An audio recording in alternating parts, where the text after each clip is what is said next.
வணக்கம் நண்பர்களே. நான் டாக்டர் ரமேஷ் தங்கவேல். இது ஏஐஎம்எல் அஸ்ட்ராலஜி யூடியூப் சேனல். இந்த காணொளியை பார்க்க வந்திருக்கும் உங்களை வருக வருக என்று அன்போடு வரவேற்கிறேன்.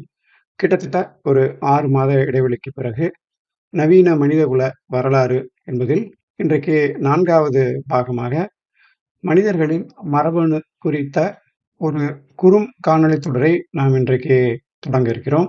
தமிழில் மரபணு குறித்த எளிய அறிவியல் காணொளிகள் இதுவரைக்கும் எதுவும் வெளியிடப்படவில்லை என்ற காரணத்தால் அந்த ஒரு வெற்றிடத்தை நிரப்பும் பொருட்டு இந்த காணொளியை நான் இன்றைக்கு உங்களுடன் பகிர்ந்து கொள்கிறேன்.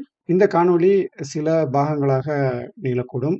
இன்றைக்கு நாம் பார்க்க இருப்பது அதில் முதலாவது பாகமாகும். இந்த தலைமுறையில் டோரா புஜ்ஜி அப்படிங்கிற கதையை பார்க்காம வளர்ந்த குழந்தைங்க உலகத்திலே கிடையாது அப்படின்னு நம்ம சொல்லலாம். உங்களில் எத்தனை பேர் உங்கள் குழந்தைங்களுக்கு டோராவின் பயணங்கள் அப்படிங்கிற சீரியஸ் கதைகளை அவங்க குழந்தைங்களா இருக்கும்போது காட்டி வளர்த்துருக்கீங்க?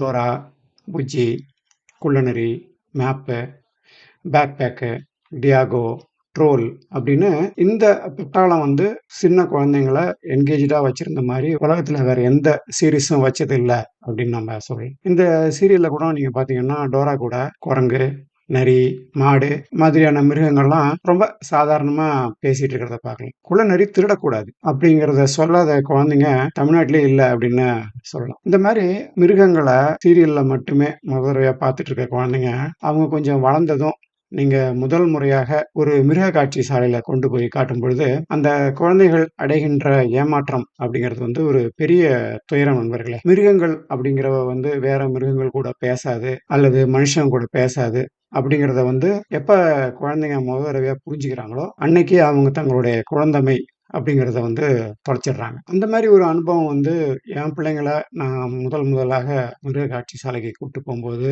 நடந்தது. அதுக்கு பிறகு அந்த சீரியல் அவங்க பெருசா ஆர்வம் காட்டல. அவங்களுக்கு 2 பக்கமும் ஏமாற்றம் தான் மிஞ்சிச்சு. இந்த இடத்துல இந்த கதையை நான் ஏன் சொல்றேன் அப்படின்னா, உங்ககிட்ட எனக்கு ஒரு கேள்வி இருக்கு. நீங்க கடைசி வரைக்கும் உங்க குழந்தைங்கள டிவியில மட்டும் மிருகங்களை பார்க்க வைப்பீங்களா? இல்லைன்னா அவங்கள மிருக காட்சி சாலையில கூட்டு போய் நேர்லயும் மிருகங்களை காட்டி யதார்த்தத்தை புரிஞ்சுக்க வைப்பீங்களா? ஒரு பெற்றோரா நீங்க என்ன பண்ணுவீங்க? குழந்தைங்க குழந்தைங்களாவே இருக்கணுமா? இல்ல அவங்க வளரணுமா? நம்ம சமூகத்துல வளர்ந்த குழந்தைங்க ரொம்ப அதிகம். அவங்களுடைய பெற்றோர்கள் அந்த குழந்தைங்கள மிருக காட்சி சாலைக்கு கொண்டு போய் காட்டாமலேயே வளர்த்துட்டு வராங்க. இந்த காணொளிங்கிறது அந்த மாதிரி இருக்கிற வளர்ந்த குழந்தைகளை ஒரு மிருக காட்சி சாலைக்கு கொண்டு போய் அவங்களுடைய குழந்தைமையை தொலைக்க வைக்கிறது என்பதற்கான ஒரு முயற்சி தான். அங்க போய் பார்த்தீங்கன்னா மிருகங்கள் ஒன்னோட ஒண்ணு பேசாம அது தனித்தனியா அதோட வேலையை பார்த்துட்டு இருக்கிறத பார்க்கலாம். இந்த காணொளியை பார்த்த பிறகு நீங்கள் உங்களுடைய குழந்தைமையை இழக்கப் போகிறீர்கள் என்பது மட்டும் உறுதி. ஆனா யதார்த்தம் என்ன அப்படிங்கிறத தெரிஞ்சுக்குவீங்க. எனவே உங்கள இருக்கிற குழந்தையை தொலைச்சிட்டு எது யதார்த்தம் அப்படின்னு புரிஞ்சுக்க விரும்புறவங்க மட்டும் இந்த காணொளியை மேற்கொண்டு பாருங்க. இது ஒரு நீண்ட ஒரு காணொளியா இருக்க போகுது. அது உள்ளார பல விஷயங்களை நாம பார்க்க போறோம். அதுக்கு முன்னால நம்மளை சுத்தி பொதுவா நடக்கிற சில விஷயங்களை புரிஞ்சுக்குவோமா? உலகத்துல ஜனநாயக அடிப்படையில் இயங்குகின்ற எல்லா தேசங்களிலும் நீங்க பாத்தீங்கன்னா பெரும்பாலும் கட்சிகள் என்பவை 2 பெரும் பிரிவுகளாக இருக்கிறத நம்ம பார்க்குறோம். சின்ன சின்ன கட்சிகள் அங்கங்கே இருந்தா கூட பெரும்பாலும் 2 குரூப் தான் மேஜரா இருக்கிறத எல்லா தேசங்களையும் நம்ம பார்க்குறோம். இது ஏன்னு என்னைக்காவது நம்ம யோசிச்சு பார்த்துருக்கோமா? ஏன்னா எந்த ஒரு விஷயத்திலையும் ஒத்தையா ரெட்டையா அப்படின்னு முடிவு எடுக்கிறது ரொம்ப சுலபம். அதுக்கு ரொம்ப எனர்ஜி கம்மியா தேவைப்படும். பல பேருக்கு ஏகப்பட்ட சாய்ஸ் கொடுத்தா அவங்க குழம்பி போவாங்க. அவங்களால முடிவெடுக்கிறது ரொம்ப கஷ்டமா போயிடும். பெரும்பான்மையான பொதுமக்களுக்கு ரொம்ப நுணுக்கமா யோசிச்சு சிக்கலான முடிவுகள் எடுக்கிறது தெரியவே தெரியாது. அதனால அவங்க பெரும்பாலும் எளிமையான பல முடிவுகளை நோக்கி போறத நீங்க பார்க்கலாம். பல நேரத்துல ஒரு கட்சிக்கு போட்டியா இன்னொரு கட்சிய நம்ம சொல்லும்பொழுது, அது 2க்கும் நடுவுல பெரிய வித்தியாசம் இல்லன்னா, எந்த பக்கமும் அதுல வலுவா கூட்டம் சேர்க்க முடியாது. அதனால பல நேரங்கள்ல என்ன பண்ணுவாங்கன்னா, பொதுவாக இருக்கின்ற ஒற்றுமைகள் என்பதை காட்டாம, எப்படி மக்களுக்கிடையே வித்தியாசங்களை மட்டும் உருவாக்கி, அத மட்டும் குறிவைத்து, அந்த வித்தியாசங்களை பெரிதுபடுத்தி, அதன் அடிப்படையில பொதுமக்கள திரட்டுற உத்தியை கட்சிகள் என்பவை எல்லா தேசங்களிலும் எடுப்பதை பார்க்கலாம். இந்த மாரி ஒரு மக்கள செக்மென்ட் பண்ணி, அவங்கள டார்கெட் பண்றது அப்படிங்கிறது வந்து ரொம்ப ஒரு புராதானமான உத்தி அப்படின்னு சொல்லலாம் நண்பர்களே. இதுக்கு உதாரணமா பார்த்தீங்கன்னா, மத்திய அளவுல பார்த்தோம்னா, பிஜேபி ங்கிற கட்சியானது இந்துக்கள் மற்றும் இந்தி பேசுகின்ற மக்கள் அப்படின்னு ஒரு 2 செக்மெண்ட் அப்ரோச்ச எடுத்துக்கிட்டு, பிரதானமா அதை தங்களுடைய முக்கிய இலக்காக வைத்து மக்கள 2ஆ பிரித்து ஆள்வதை நீங்க பார்க்கலாம். அதுவே நீங்க தமிழ்நாடு பக்கம் வந்தீங்க அப்படின்னா, திராவிட கட்சிகள் 2மே வந்து தமிழ் அப்படிங்கிற ஒரு மொழி உணர்வை பிரதானமாக கையில் எடுக்கிறத பார்க்கலாம். கொள்கை, தத்துவம் இது எல்லாமே 2ஆம் பட்சம் தான். இந்த செக்மெண்ட் பண்றது தான் ரொம்ப ரொம்ப முக்கியம். நீ இந்தியனா? இல்லையா? நீ இந்துவா? இல்லையா? நீ தமிழனா? இல்லையா? அப்படின்னு உங்கள 2 வகைக்குள்ளார அடக்குறதுக்கு எப்பவுமே முயற்சி நடக்கிறத பார்க்கலாம். இந்த விஷயத்துல முக்கியமான பிரச்சனை என்ன அப்படின்னா, இதுல ஏதாவது ஒரு கேள்விக்கு நீங்க ஆமா தலையாட்டிட்டீங்கன்னா, நீங்க ஆட்டோமேட்டிக்கா ஒரு கட்சியில சேர்ந்துருவீங்க. அதுக்கப்புறம் அந்த கட்சி சொல்ற எல்லாத்துக்கும் நீங்க தலைய ஆட்டிக்கிட்டே இருக்கணும். நீங்க எப்ப நிறுத்துறீங்களோ, உங்க விசுவாசம் கேள்விக்கு உள்ளாக்கப்படும்.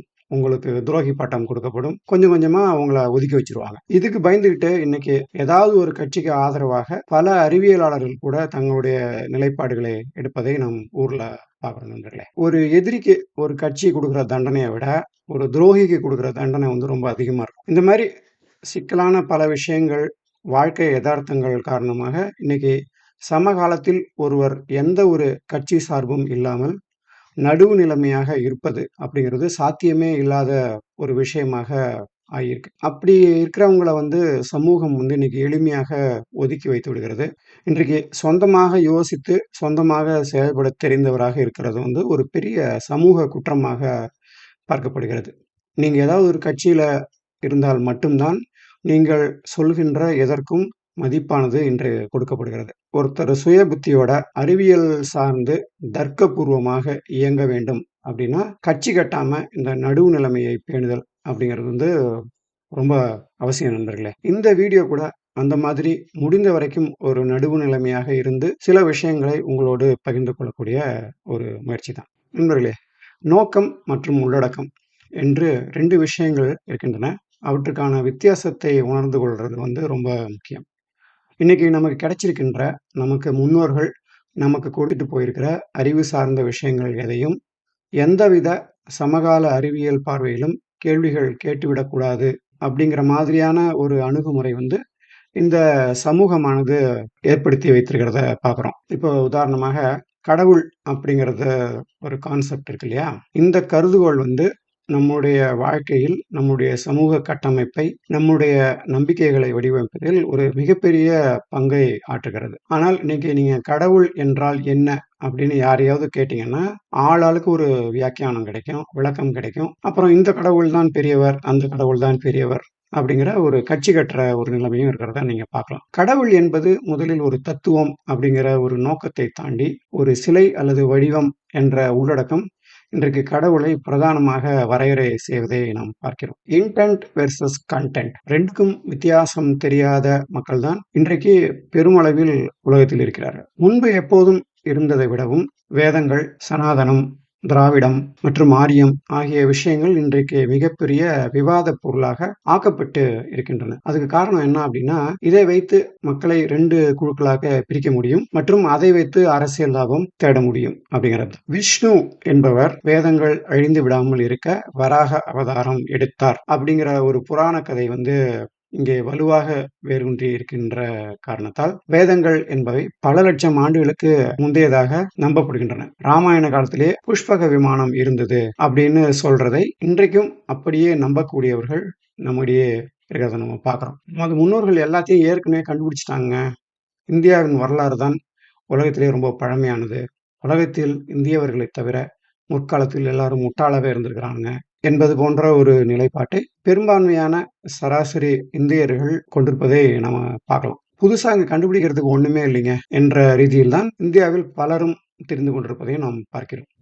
ஆனால் சிவராத்திரி என்று வந்துவிட்டால் சிவன் பெயரை சொல்லி நடனமாடி கல்லா கட்டுகின்ற ஜக்கி வாசுதேவ் அவர்கள் கூட உடம்பு சரியில்லைன்னா ஆஸ்பத்திரிக்கு தான் போயாகணும், வைத்தியம் பார்த்தாகணும் அப்படிங்கிறது கூட இன்னைக்கு பல பேருக்கும் எட்டுறதே கிடையாது நண்பர்களே. இதுக்கு முக்கியமான காரணம் என்ன அப்படின்னு பார்த்தோம்னா, இங்க ஏற்கனவே சொல்லப்படுகின்ற விஷயங்கள் வேற வேற வடிவங்கள்ல திரும்ப திரும்ப நமக்கு சொல்லப்படுகிறது. புதுசா கண்டுபிடிக்கிறத விடவும் ஏற்கனவே ஏத்துக்கிட்ட விஷயத்த ரீபேக்கேஜிங் பண்ணி சொல்றது நம்முடைய சமகால ஒரு கலாச்சாரமாகவே மாறி இருக்கிறது. இன்னைக்கு நம்ம சோசியல் மீடியாவுல பார்க்குற மீம்ஸ், ஷார்ட்ஸ், ரீல்ஸ் எல்லாமே இந்த மாதிரி ரீபேக்கேஜிங் டைப் தான். சொந்த சரக்கு அப்படிங்கிறது ரொம்ப ரொம்ப கம்மி தான். இன்னைக்கும் நமக்கு ஜோக் சொல்றதுக்கும் மேற்கோள் காட்டுறதுக்கும் கவுண்டமணி, வடிவேலு, விவேக்கு, சந்தானம் போன்றவர்கள் தான் தேவையாக இருக்கிறாங்க. இது மாதிரி ஒரு பழைய அற்ப விஷயங்களில் தங்களுடைய காலத்தை வீணடிக்கும் பொழுது ஒரு தேசமாக, நாடாக, சமூகமாக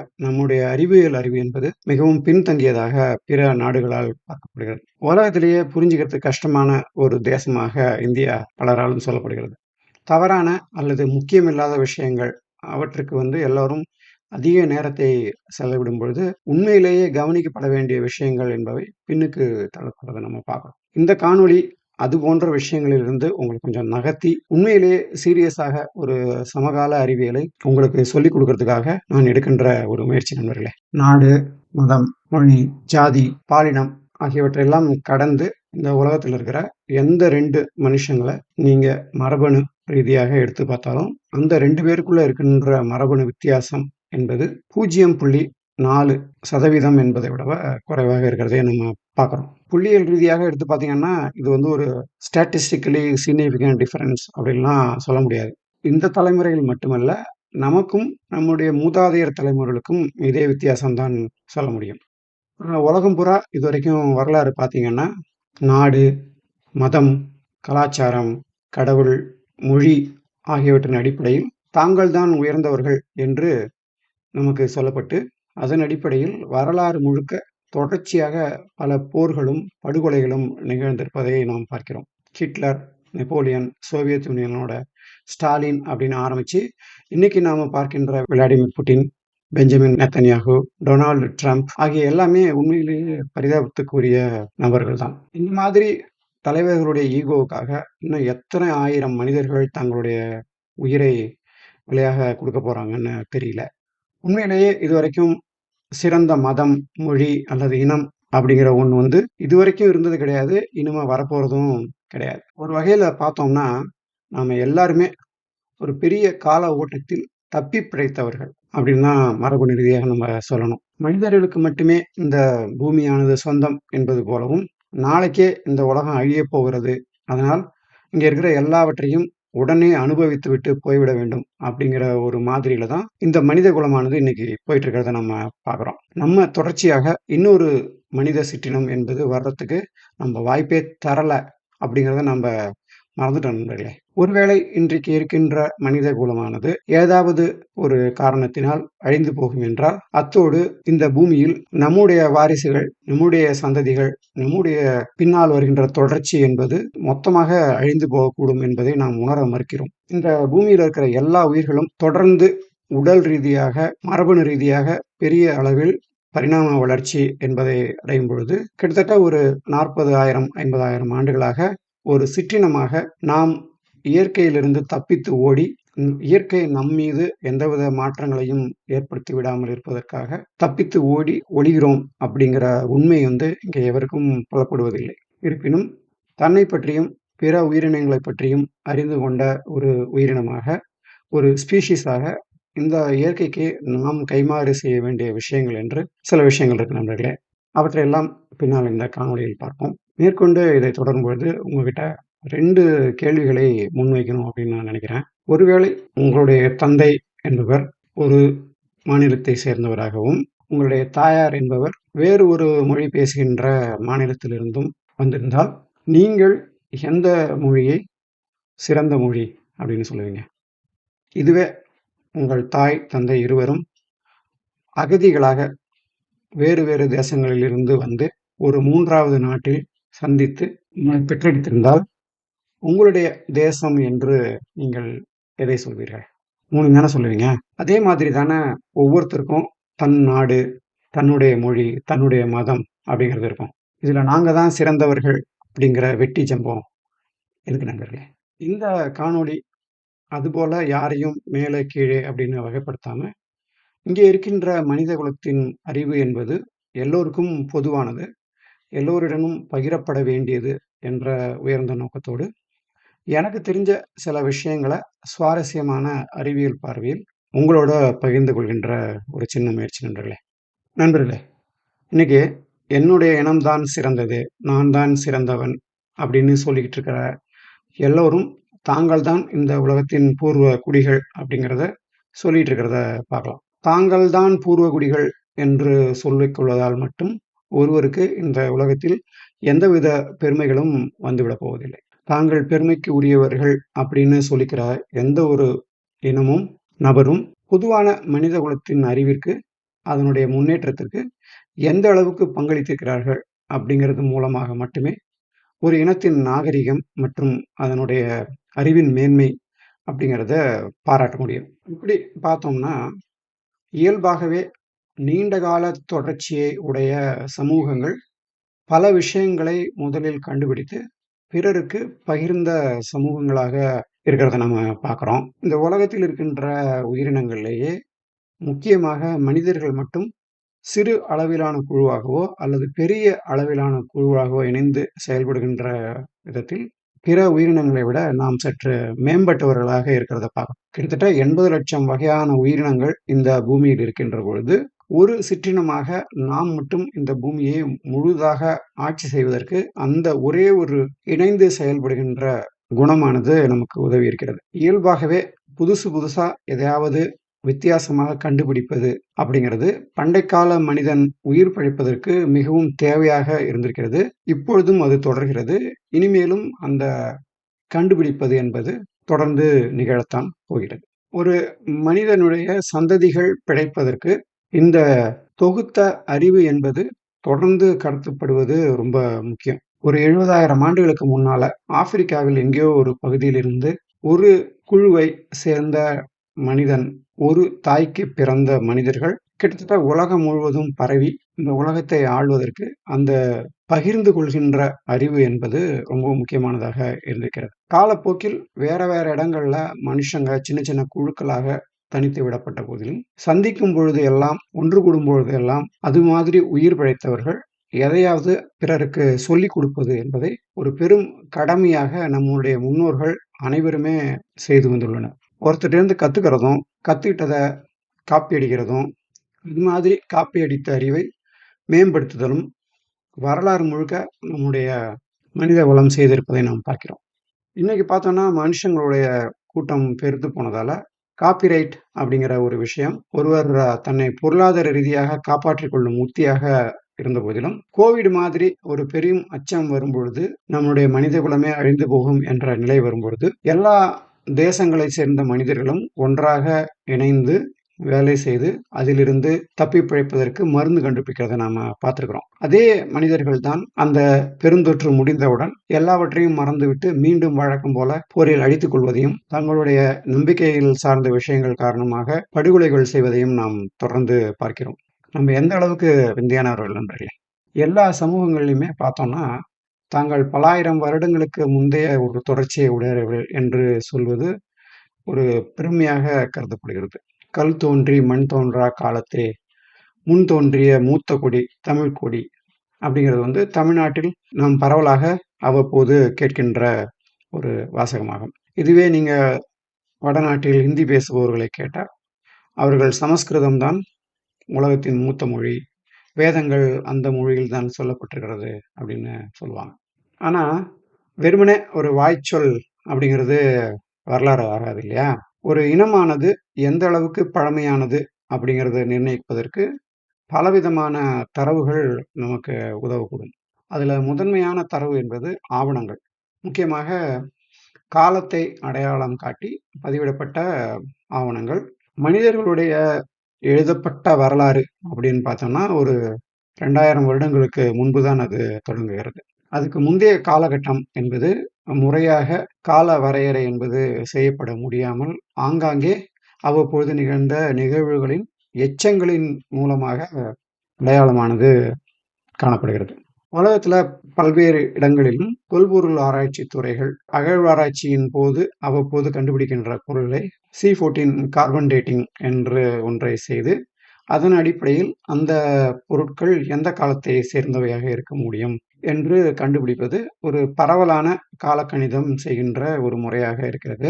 இதன் அடிப்படையில் அங்கு வாழ்ந்த மக்களின் நாகரிகம், அவர்களுடைய தொன்மை போன்றவற்றை நாம் அறிந்து கொள்ள முடியும். இதற்கு அடுத்து ஒரு இனத்தின் காலம் என்பது ஒரு நீண்ட காலமாக பேசப்படுகின்ற மொழியினுடைய தொடர்ச்சி மூலமாக கொஞ்சம் உறுதிப்படுத்திக் கொள்ள முடியும். மொழி அப்படிங்கிறதே கால ஓட்டத்தில் தொடர்ந்து மேம்பட்டு மாறிக்கொண்டே வருகின்ற காரணத்தால், அதனுடைய உள்ளடக்கம் என்பது தொடர்ந்து மாறுபடுகின்ற காரணத்தால், ஒரு மொழியின் இலக்கணம், அந்த மொழியில் வந்துள்ள இலக்கியங்கள் மற்றும் அதன் பேச்சு, எழுத்து, கலை வடிவங்கள் மூலமாக நம்மால் ஒரு மொழியினுடைய புராதன தன்மையை ஓரளவுக்கு ஊகிக்க முடியும். இதுல இருக்கிற முக்கியமான சிக்கல் என்ன அப்படின்னா, ஆவணம் என்பதற்கு நாம் கொடுக்கின்ற அளவுக்கு இந்த பேச்சு வாக்கில் இருக்கின்ற இலக்கண இலக்கியத்தை வைத்து ஒரு மொழியின் சொற்களை மட்டும் வைத்து அது எந்த அளவுக்கு பழமையானது என்பதை நாம் கண்டுபிடிக்க முடியாது என்பதாகும். எழுத்து வடிவில் இல்லாமல்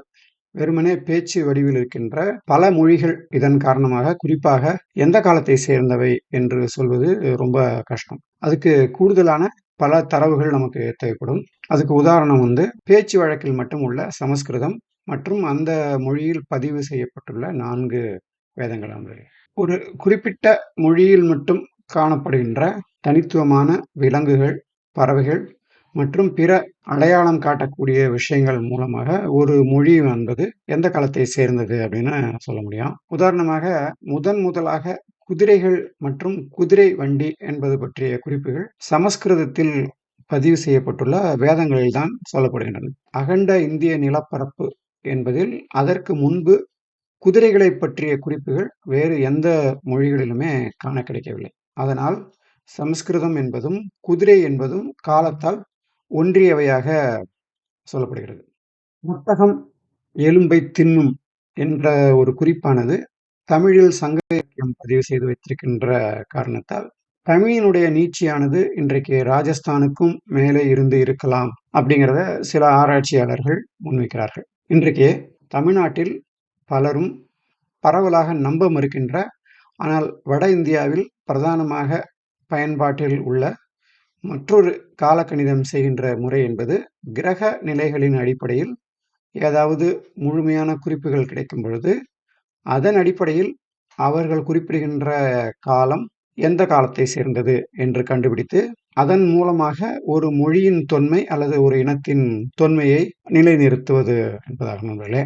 இன்னைக்கு யூடியூப்ல மகாபாரத காலம் எது என்ற தலைப்பில் நீங்கள் தேடினால் ஆங்கிலம் அல்லது இந்தியில் அதுபோல ஏகப்பட்ட காணொளிகளை நீங்கள் பார்க்க முடியும். அதை வைத்து பெரிய அளவில் அரசியல் செய்வதும் அடித்துக் கொள்வதும் நீங்கள் பார்க்கலாம். நான் கூட தமிழில் சில சங்ககால பாடல்களை காலம் கண்டுபிடிப்பது எப்படி என்ற காலக்கணிதம் செய்கின்ற வீடியோவில் நம்ம சேனல்ல ஏற்கனவே வெளியிட்டிருக்கிறோம்.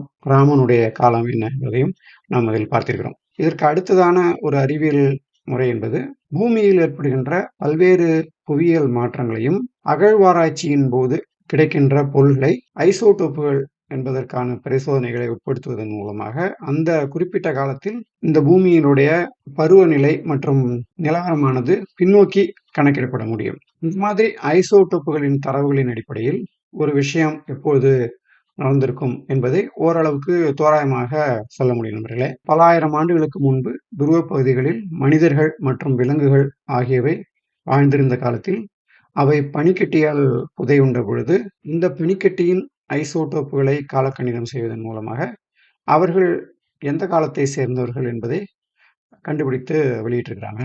இந்த வரிசையில் ஒரு மிகப்பெரிய புரட்சியாக கருதப்படுகின்ற விஷயம் மனிதர்களின் மரபணு அடிப்படையில் அவர்களை காலக்கிரமமாக வரிசைப்படுத்தி ஒரு மனிதரின் மூதாதையர்கள் எங்கிருந்து வந்தனர் என்பதை பற்றி செய்யப்படுகின்ற ஒரு காலக்கணிதமாகும். ரொம்ப சமீப காலம் வரைக்கும் உயிருள்ள மனிதர்களிடம் பெறப்படுகின்ற மாதிரிகள் மட்டுமே இது மாதிரியான ஒரு விஷயம் சாத்தியமாக இருந்தது.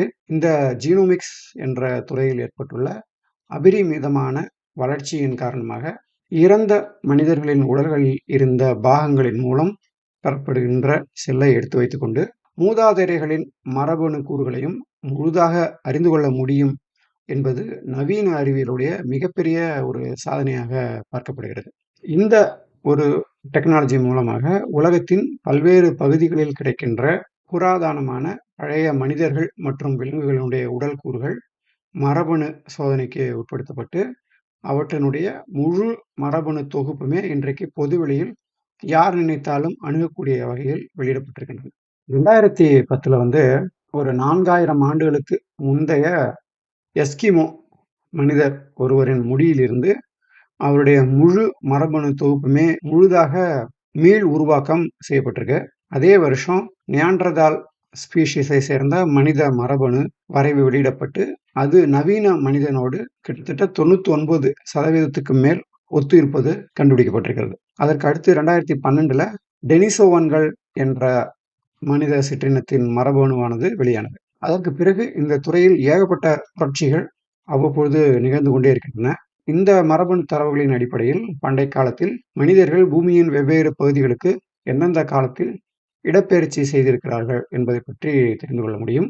இந்த பூமியில் குறிப்பிட்ட ஒரு பகுதியில் இருக்கிறவங்க சில ஆயிரம் வருடங்களுக்கு முன்பு அவருடைய மூதாதையர்கள் எங்கிருந்து அந்த இடத்துக்கு வந்தனர் என்பதை பற்றியும் இந்த மரபணு தரவுகள் மூலமாக தெரிந்து கொள்ள முடியும். இந்த மரபணு தரவுகளின் அடிப்படையிலான கண்டுபிடிப்புகள் இதுவரைக்கும் நமக்கு மனிதர்களின் வரலாற்றை பற்றி தெரிந்துள்ள பல்வேறு விஷயங்களையும் அவர்களுடைய காலத்தையும் மீள்பார்வையை செய்து வரலாற்றையே திருத்தி எழுதுவதற்கு வழிவகை செய்திருக்கின்றன. இந்த காணொளியில் நாம் மிகவும் முக்கியமாக அந்த மரபணு தரவுகள் என்றால் என்ன, அவற்றை எவ்வாறு புரிந்து கொள்வது, எவ்வாறு அவற்றை இந்தியாவின் காலக்கணிதம் என்பதோடு பொருத்துவது, ஜோதிடத்தோடு பொருத்துவது, இந்த தரவுகளுக்கும் இந்திய ஜோதிடத்துக்கும் என்ன சம்பந்தம் இருக்கு, நாம் பரவலாக நம்புகின்ற ஆரியர்கள், திராவிடர்கள், இந்தியாவின் ஜாதி முறை, தமிழர்களின் கலாச்சாரம் போன்ற விஷயங்கள் உண்மையிலேயே ஏதேனும் மரபணு ரீதியான மதிப்பு இருக்கிறதா என்பதை பற்றியெல்லாம் மிகவும் விரிவாக அக்குவேறு ஆணிவேராக பிரித்து புரிஞ்சுக்க போகிறோம். தமிழர்கள் மற்றும் இந்தியர்களினுடைய உண்மையான காலம் என்பது என்ன, நமக்குள் பொதுவான விஷயங்கள் என்ன என்பதை பற்றியெல்லாம் மிகவும் ஆழமாக இந்த காணொலியில் தெரிஞ்சுக்க போகிறோம். இந்த தரவுகள் மூலம் நாம் தெரிந்து கொள்ளப் போகின்ற விஷயங்கள் பொதுவாக நம்பிக்கொண்டிருக்கின்ற பல விஷயங்களையும் அப்படியே கவிழ்த்து புரட்டி போடக்கூடும். கிட்டத்தட்ட ஒரு 6-7 மாதங்களாக நான் படித்து தரவுகள் மூலமாக தெரிந்து கொண்ட பல சிக்கலான விஷயங்களை இந்த காணொளியில் உங்களுக்காக ஒரு பாமரனுக்கும் புரியும் வகையில் எளிய தமிழில் மரபணு அறிவியலை எளிமையாக தொகுத்து கொடுக்க போகிறேன் நண்பர்களே. இதுவரைக்கும் நீங்கள் கேட்டது முன்னுரை. இப்படி ஒரு நீண்ட முன்னுரைக்கு பிறகும் ஏதாவது சில விஷயங்களை கற்றுக்கணும் அப்படின்னு ஆர்வம் இருக்கிறவங்க மட்டும் கையில் ஒரு காஃபி, ஸ்நாக்ஸ் அப்படியோட வந்து உட்காருங்க. உங்கள் நேரத்துக்கு வஞ்சனை இல்லாமல் ஏகப்பட்ட விஷயங்களை பகிர்ந்துக்க போகிறேன். இந்த உரையை கேட்ட பிறகு நீங்கள் இதுவரை இருந்த மனிதராக இனிமேல் இருக்க போவது இல்லை என்ற உத்தரவாதத்தோடு இந்த காணொலிக்குள்ளார போகலாமா நண்பர்களே. மீதம் இருக்கிற உரையில் இந்த மரபணு என்றால் என்ன, அதை பயாலஜிக்கலாகவும் வரலாற்று ரீதியாகவும் தரவு ரீதியாகவும் எவ்வாறு புரிந்து கொள்வது என்பதை பற்றி நான் பேச இருக்கிறேன். இந்த உரைக்கு ஒரு தரவுகள் சார்ந்த பார்வையை கொடுப்பதற்காக ஆங்காங்கே என்னுடைய மரபணு கூறினை ஆய்வு செய்து அதிலிருந்து கிடைத்த ரிசல்ட்டையும் நான் இன்னைக்கு உங்கள் கூட பகிர்ந்துக்க போகிறேன். ஒரு ஜோதிட சேனலை நடத்துபவருக்கு இந்த டாப்பிக்கை பற்றி பேசுவதற்கு என்ன தகுதி இருக்கிறது என்று நீங்கள் நினைக்கக்கூடும். ஏன்னா இன்றைக்கு சமகாலத்தில் மரபணு ஜோதிடம் என்றே ஒரு பிரிவை எடுத்துக்கொண்டு ஒரு குறிப்பிட்ட குழு இயங்கி வருகிறது. இந்த உரைக்கும் அந்த மரபணு ஜோதிடத்துக்கும் எந்த தொடர்பும் கிடையாது. மாறாக இது முழுக்க முழுக்க ஒரு அறிவியல் சார்ந்த பார்வையை உங்களுக்கு மரபணு பற்றி கொடுக்க இருக்கிறது. நான் தொழில் முறையாக விவசாயம் என்பதை படித்தவன். பின்னர் அதன் உயர்நிலையாக வேளாண் பொருளாதாரம் என்பதில் முதுகலை மற்றும் ஆராய்ச்சி பட்டம் வாங்கியிருக்கிறேன். ஜெனட்டிக்ஸ் என்ற ஒரு பாடத்தை என்னுடைய கல்லூரி காலங்களில் ஒரு பாடமாக எடுத்து நான் படித்திருக்கிறேன். என்னுடைய யூஜி ப்ரோக்ராமில் இந்த ப்ராக்டிக்கலுக்காக புதிய வகை பயிர்களை உற்பத்தி செய்வதற்காக நான் அடிமகர்ந்த சேர்க்கை செய்த ஒரு நெல் இன்றைக்கு ஒரு தனி ரகமாகவே வெளியே வந்திருக்கிறது. மேலும் என்னுடைய PhD பாடத்தில் அழிவின் விளிம்பில் இருக்கின்ற ஒரு தொடர்களின் எருமை பற்றி என்னுடைய ஆராய்ச்சியும் அமைந்திருந்தது. மேலும் இந்த மரபணு பற்றி வரலாற்று ரீதியாக எப்பொழுது நாம் பேசப் போகிறோம் என்று முடிவெடுத்தேனோ, ஒரு 7, 8 மாதங்களாகவே இந்த தலைப்பை பற்றி நான் விடாமல் படித்து வருகிறேன். எனக்கு தெரிந்தவற்றை இன்றைக்கு நான் உங்க கூட பகிர்ந்துக்க போறேன். இந்த உரை ஒரு துறை சார்ந்த வல்லுனரின் உரை என்று நீங்கள் எண்ணாமல், ஒரு ஆரம்ப கட்டத்தில் இருப்பவர் இந்த மரபணு அறிவியலை பற்றி எவ்வாறு புரிந்து கொள்வது மற்றும் இன்றைக்கு இணையத்தில் இருக்கின்ற பல்வேறு உரைகளும் மிகவும் டெக்னிக்கலாக இருக்கின்ற காரணத்தால், இந்த உரைக்கு பிறகு நீங்கள் அது போன்ற உரைகளை பார்க்கும் பொழுது, உங்களுக்கு இன்னும் ஆழமான விஷயங்களை அந்த உரைகளின் ஊடாக புரிந்து கொள்ள முடியும். இந்த உரையிலும் கூட நான் அது போன்ற சில காணொளிகளை லிங்க் உங்களுக்கு நான் கொடுக்க போறேன். இதில் மேற்கொண்டு ஆர்வம் இருப்பவர்கள் நீங்கள் படித்துக் கொள்ளலாம். தமிழில் இது போன்ற ஒரு தலைப்பில் வேறு எந்த உரைகளும் இல்லாத காரணத்தால், நான் அந்த முயற்சியை செய்து பார்க்கலாம் என்று இந்த உரையை உங்களுக்கு வழங்க இருக்கிறேன். இந்த உரை ஒரு முடிவு என்று கருதிவிடாமல், இதன் பிறகு மேற்கொண்டு பல விஷயங்களையும் நீங்களே தேடி அறிந்து கொள்ள வேண்டிய கடமை உங்களுக்கு இருக்கிறது நண்பர்களே. வாங்க இப்போ இந்த டாபிக் உள்ளார போவோம். இந்த உரை ரொம்ப அடிப்படையான ஒரு பயாலஜி தெரிந்த மாணவர்களுக்கானது. ஒருவேளை நீங்கள் பயாலஜி என்பதை பள்ளிக்கூடத்தில் படித்தீர்கள் என்றால், அது பற்றிய பல விஷயங்களை இன்னைக்கு நம்ம பேசப் போறோம். ஒரு மீள்பார்வை உங்களுக்கு உதவியாக இருக்கும். இந்த உரைக்கு முன்னோட்டமாக ஓரிரண்டு உரைகளையும் ஒரு புத்தகத்தையும் குறிப்பிடலாம் என்றிருக்கிறேன். ஏன்னா இன்னைக்கு தமிழ்ல இந்த துறை சார்ந்த பொதுமக்கள் புரிந்து கொள்ளக்கூடிய வகையில் இருக்கின்ற காணொளிகள் மற்றும் புத்தகங்கள் மிகவும் குறைவு. ஆங்கிலத்தில் மேல்தட்டு மக்களுக்கு மட்டும் நன்கு புரியும் வண்ணம் ஏகப்பட்ட விஷயங்கள் தொடர்ச்சியாக வந்து கொண்டே இருக்கின்றன. அதில் முக்கியமாக துறை வல்லுநர்கள் இருவர் பேசுகின்ற காணொளிகளை இந்த படத்தில் நான் உங்களுக்கு காட்டியிருக்கிறேன். இந்த படத்தின் வலது பக்கத்தில் நீங்கள் பார்க்கின்ற டேவிட் ரைக் என்பவர் இன்றைக்கு ஏன்ஷியன்ட் டிஎன்ஏ என்பதில் மிகவும் வல்லுனர். ஹார்வர்டு பல்கலைக்கழகத்தில் இருப்பவர். இதற்கு இடது பக்கத்தில் இருக்கின்ற டாக்டர் ராஜ் முத்தரசன் என்பவர் அமெரிக்காவில் ஃபெட்னா அமைப்பினுடைய முதல் தலைவராக இருந்தவர். சமீப காலமாக சிந்துவெளி மற்றும் மரபணு சார்ந்த சில விஷயங்களை இவர் தொடர்ச்சியாக பொதுவெளியில் வெளியிட்டு வருகிறார். இவரது உரைகளும் உங்களுக்கு இந்த துறை பற்றி புரிந்து கொள்வதற்கு மிகவும் உதவியாக இருக்கும். இதற்கு அடுத்து கீழே நீங்கள் பார்க்கின்ற இந்த புத்தகம் டோனி ஜோசப் என்பவர் எழுதியது. இந்த புத்தகமும் கூட அமேசானில் கிடைக்கிறது. ஆர்வம் இருப்பவர்கள் இந்த புத்தகத்தையும் நீங்கள் தேடி படிக்குமாறு உங்களை கேட்டுக்கொள்கிறேன். இதற்கு அடுத்து மேலும் சில காணொளிகளை அங்கங்கே இடம் வரும்பொழுது நான் உங்களுக்கு காட்டுகிறேன். வரலாற்று ரீதியாக இந்த ஜெனடிக்ஸ் என்ற துறையை பார்த்தீர்கள் என்றால், கிரிகோர் மெண்டால் என்பவரால் ஒரு தோட்டத்து ஆய்வாக 1865ஆம் ஆண்டு புட்டானி தாவரங்களை வைத்து செய்யப்பட்ட ஆய்வு குறிப்புகள் 1900 ஆண்டு மீண்டும் கண்டுபிடிக்கப்பட்டன. அந்த கண்டுபிடிப்புகள் ஜெனடிக்ஸ் என்ற புதிய துறைக்கு அடிகோலின. அவரது கண்டுபிடிப்புகளுக்கு பிறகு தொடங்கப்பட்ட ஆய்வுகள் பிற்காலத்தில் வேளாண்மை புரட்சிக்கு வித்திட்டன. இன்றைக்கு நாம் பரவலாக பயன்படுத்துகின்ற பல்வேறு அதிக மகசூல் கொடுக்கும் பயிர்களை எவ்வாறு அறிவியல் சார்ந்து உருவாக்க இயலும் என்பதற்கு அந்த ஆராய்ச்சிகள் மிகவும் அடிப்படையாக அமைந்திருந்தன. சமீப காலத்தில் மிகவும் வேகமாக வளர்கின்ற அறிவுத்துறைகளில் இது ஒரு முக்கியமான துறையாகும். இந்த துறையின் சமீபத்திய வளர்ச்சியாக சொல்லப்படுவது ஒரு மனித மரபணு முழுவதையும் சீக்வன்சிங் என்று செய்து தரவு ரீதியாக வரிசைப்படுத்துவதாகும். நோய்கள் எவ்வாறு உருவாகின்றன, டிஎன்ஏ என்பதனுடைய வடிவம் எப்படி இருக்கும், டிஎன்ஏ மரபணு கூறுகளை எவ்வாறு வரிசைப்படுத்துவது, குறிப்பிட்ட நோய்களை குறிப்பிட்ட ஜீன்களோடு எவ்வாறு இணைத்து அந்த மனித மரபணுவை புரிந்து கொள்வது போன்ற விஷயங்கள் எல்லாமே இந்த மனித மரபணு திட்டத்துக்கு முந்தைய படிநிலைகளாக அமைந்திருந்தன. சமீப காலமாக விதவிதமான புற்றுநோய்களுக்கு மருந்துகள் கண்டுபிடிப்பதில் தனித்துவமாக ஒருவருக்கு மருந்துகள் என்பதை உருவாக்க வேண்டும் என்பதில் இந்த மரபணு பற்றிய புரிதலானது மிகவும் உதவியாக இருந்து வருகிறது. ஹியூமன் ஜீனோம் ப்ராஜெக்ட், அதாவது மனித ஜீனோம் ப்ராஜெக்ட் என்பது அமெரிக்காவில் 1990ஆம் ஆண்டு தொடங்கினாங்க. ஒரு 14 ஆண்டுகள் கழித்து இந்த திட்டத்துடைய நோக்கமானது பெருமளவுக்கு முடிவுக்கு வந்ததாக 2003ஆம் ஆண்டு அறிவிக்கப்பட்டது. இந்த திட்டத்தில் என்னென்ன சாதனைகள் நிகழ்த்தப்பட்டன என்பது பற்றி நீங்கள் இந்த படத்தில் பார்க்கலாம். மார்பக புற்றுநோய்க்கு காரணமாக இருக்கின்ற முதல் ஜீனில் தொடங்கி பாக்டீரியாக்கள், எஸ்செரிசியா கோலை, பழப்பூச்சி, எலிகள், சில தாவரங்கள் என்று விரிந்து பின்னர் மனிதர்களுடைய உடற்கூறு சார்ந்த 22 குரோமோசோம்கள் முழுவதையும் இந்த காலத்தில் அவர்கள் பகுப்பாய்வு செய்து வெளியிட்டிருக்கிறாங்க. கடைசியாக இருக்கின்ற நமது பாலினத்தை அடையாளம் காட்டுகின்ற எக்ஸ் மற்றும் ஒய் குரோமோசோம் என்பதும் இறுதியாக 2022ஆம் ஆண்டு பகுப்பாய்வு செய்யப்பட்டு திட்டமானது ஒரு முழு நிறைவுக்கு வந்தது. ஒவ்வொரு 10 ஆண்டுகளிலும் இந்த துறையில் ஏற்படுகின்ற வளர்ச்சி என்பது அதற்கு முன்பு இருந்த வளர்ச்சி அனைத்தையும் விட பல மடங்கு அதிக வேகம் கொண்டதாக இருந்திருக்கிறது. இப்படிப்பட்ட ஒரு வளர்ச்சி தான் இந்த ஹியூமன் ஜீனோம் ப்ராஜெக்டிலும் நிகழ்ந்திருக்கிறது. அதற்கு பிறகும் தொடர்ச்சியான பல வளர்ச்சிகள் இந்த துறையில் நிகழ்ந்திருக்கின்றன. ஒரு மனிதனுடைய 23 குரோமோசோம்களையும் ஒரு 23 நூல் கண்டுகள் என்று எடுத்துக்கொண்டு, அந்த வேறு வேறு அளவிலான நூல் கண்டுகள் அனைத்தையும் நீங்கள் முழுதாக ஒன்றன் பின் ஒன்றாக அடுக்கி வைத்து ஒரு நீண்ட இழை போல நீங்கள் நீட்டினீர்கள் என்றால், இதில் இருக்கின்ற அடிப்படையான அளவுகள் பேஸ் பேர் அல்லது அடிப்படை அளவுகள் என்று சொல்லப்படும். அவை கிட்டத்தட்ட ஒரு 3 பில்லியன் அடிப்படை ஜோடிகள் என்ற அளவுக்கு இருக்கின்றன.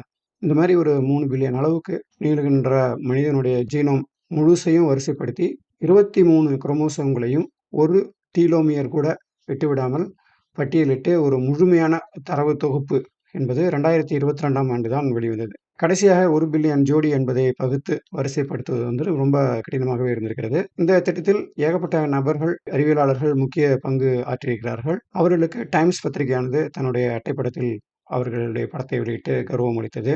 2022க்கு அப்புறம் இந்த ஒரு 3 ஆண்டுகளில் இன்னும் பெரிய பாய்ச்சல் என்பது இந்த துறையில் நடந்திருக்கிறது. மிக சமீபமாக அழிந்து போன ஒரு ஓநாய் உயிரினத்தினுடைய மரபணுவானது பகுத்து உருவாக்கப்பட்டு ஜெனடிக் என்ஜினியரிங் மூலம் மீள் உருவாக்கம் செய்யப்பட்டு அதனை நாயினுடைய கருவில் செலுத்தி அந்த இனமே புதிதாக உயிர் பெற்று உழவுமாறு செய்யப்பட்டிருக்கிறது. அந்த குட்டிகளால் பாலின பெருக்கம் செய்ய முடியாது என்பது மட்டும்தான் குறை. அதையும் கூட ஒரு காலத்தில் மனிதன் கடந்து போகக்கூடும். இந்த துறையில் இதுவரைக்கும் கற்பனைக்கும் எட்டாத ஒரு விஷயமாக சொல்லப்படுகிறது. நமக்கு இதுவரை கிடைத்திருக்கின்ற ஆதி மனிதர்களுடைய உடல் கூறுகளிலிருந்து அவர்களுடைய மரபணுவும் பெருமளவு இன்றைக்கு பகுப்பாய்வு செய்யப்பட்டு இதுவரைக்கும் இல்லாத ஒரு பார்வையில் மனிதகுல வரலாறு என்பதே நமக்கு முற்றிலும் வேறு ஒரு கோணத்தில் அறிந்து கொள்ள உதவியாக இருக்கிறது. இந்த பெருமளவிலான ஆதி மனித மரபணு தரவுகளை அலசும் பொழுது யார் முதலில் வந்தது, பண்டைய மனிதர்கள் எப்படி உலகம் முழுதும் பயணம் போயிருக்கிறாங்க, யார் யாரோட சேர்ந்து வேற வேற விதமான சந்ததிகள் வந்திருக்கு என்பதெல்லாம் இந்த மரபணு தரவுகள் மூலமாக விளக்க முடிகிறது. இது வந்து இப்பொழுது கடந்த சில ஆண்டுகளில் மட்டுமே நிகழ்ந்திருக்கின்ற, நம்முடைய தலைமுறையில் மட்டுமே நிகழ்ந்திருக்கின்ற மாபெரும் அறிவியல் கண்டுபிடிப்பாகும். இந்த ஜீனோம் டேட்டா வச்சுக்கிட்டு எப்படி நம்ம வரலாறு புரிஞ்சுக்கிறது அப்படின்னு உங்களுக்கு கேள்வியா இருக்கு இல்லையா? அதை பத்தி கொஞ்சம் விரிவா பார்ப்போம். இந்த உரையில இதுக்கு மேல நம்ம நிறைய டெக்னிக்கலான சில விஷயங்களை பேச போறோம். நீங்கள் பள்ளி அல்லது கல்லூரி காலங்களில் படித்த விஷயங்களை ஒரு மீள்பார்வை பார்ப்பதற்கு இந்த மீதி இருக்கின்ற பாகமானது உங்களுக்கு உதவப் போகிறது. ரொம்ப போர் அடிக்காம ஒரு ஹை லெவல்ல இந்த டெக்னிக்கல் டேர்ம்ஸ் என்பதையெல்லாம் உங்களுக்கு நான் புரிஞ்சுக்கிற மாதிரி தமிழ்ல சொல்லித்தர முயற்சி பண்ற நண்பர்களே. மேலும் இந்த விஷயங்களை நம்முடைய தினசரி வாழ்க்கையோடு எவ்வாறு நம்ம சுவாரஸ்யமாக பொருத்தி பார்த்துக் கொள்ள முடியும் அப்படிங்கிறது நான் முடிந்த வரைக்கும் எளிமையாக விளக்க முயற்சி பண்றேன். இன்னைக்கு பார்த்தோம்னா, இன்றைக்கு நம்முடைய வாழ்க்கையில் இருக்கின்ற பல விஷயங்கள் நம்பிக்கை சார்ந்த விஷயங்களாக சொல்லப்படுகிறது. ஒரு முதலிரவுக்கு ஏன் நாள் குறிக்கிறார்கள், அப்புறம் ஒரு குழந்தை என்பது எவ்வாறு உருவாகிறது, கல்யாணம் மற்றும் அந்த சீமந்தம் வரையிலான விஷயங்கள் ஏன் மிகவும் சந்தோஷமாகவே நடத்தி செல்லப்படுகிறது, சீமந்த காலத்தில் ஏன் பெண்களை மிகவும் பாதுகாப்பாக கவனித்துக் கொள்கிறார்கள், ஒரு குழந்தை உருவானதிலிருந்து அந்த குழந்தை பிறக்கிற வரைக்கும் ஏன் அவங்க அம்மாவை ரொம்ப சந்தோஷமா வச்சுக்கிறதுக்கு எல்லாரும் முயற்சி பண்றாங்க, உங்க பாட்டிக்கு நடந்த சீமந்தம் ஏன் உங்களுக்கு ரொம்ப முக்கியம், ஏன் தமிழர்கள் தாய் வழி சமூகமாக அறியப்படுகிறார்கள், நம்மள பல பேருக்கு வயதானாலும் சில பேர் மட்டும் பார்ப்பதற்கு இளமையோடு எவ்வாறு காட்சியளிக்கிறார்கள், சில பேருடைய சந்ததிகளில் மட்டும் ஏன் நோய்கள் மிகவும் அதிகமாக காணப்படுகின்றன, இது மாதிரி விஷயங்களுக்கும் இந்த ஜெனடிக்ஸ் மற்றும் ஜீனோம் என்பதற்கும் ஏதாவது தொடர்பு இருக்கிறதா அப்படிங்கிறத பற்றியும் எனக்கு தெரிந்த வரைக்கும் நான் உங்களுக்கு சுவாரஸ்யமாக சொல்லிக் கொடுக்க முயற்சி பண்ணுறேன். ஒருவேளை இந்த காணொலியை பார்த்து கொண்டிருக்கும் நீங்கள் ஜெனடிக்ஸ் துறையில் டெக்னிக்கலாக அனுபவம் உள்ளவரெனில் இந்த உரையில் எங்கேனும் நான் ஏதாவது தவறுகள் செய்தது போல் உங்களுக்கு தோன்றினால் தயங்காமல் பின்னூட்டத்தில் சுட்டிக்காட்டுங்கள். முடிந்தால் நீங்கள் கூட அது பற்றி ஒரு தெளிவான வீடியோவை யூடியூபில் வெளியிடலாம். ஏனெனில் இன்றைக்கு தமிழகத்தில் இந்த துறை மற்றும் இந்த தரவுகள் சார்ந்த புரிதல் என்பது மிகவும் குறைவாகவே இருக்கிறது நண்பர்களே. வாங்க மேற்கொண்டு பார்ப்போம். கடவுள் இருக்கிறாரா அப்படின்னு கேட்பவர்கள் அனைவருக்கும் நான் திருப்பி கேட்கின்ற ஒரு முதல் கேள்வி, இந்த மனித செல் மற்றும் அல்லது விலங்கு செல் அல்லது தாவர செல் என்பவற்றை நீங்கள் முழுமையாக புரிந்து கொண்டிருக்கிறீர்களா? நீங்கள் எந்த ஒரு உயிரினத்தை எடுத்தாலும் அவை யாவுமே மரபணு கூறாக பார்க்கும்பொழுது ஒரே விதமான மரபணு கோடு என்பதால் ஆனவையாக இருக்கின்றன. ஆனால் எவ்வாறு ஒரு செல்லானது வேறு வேறு உருவங்களை எடுக்கிறது மற்றும் அவை எவ்வாறு அனைத்தும் சேர்ந்து ஒரு உயிரினமாக இயங்குவதற்கு உதவி பண்ணுறது அப்படிங்கிறத பற்றி உங்களுக்கு முழுதாக தெரியுமா?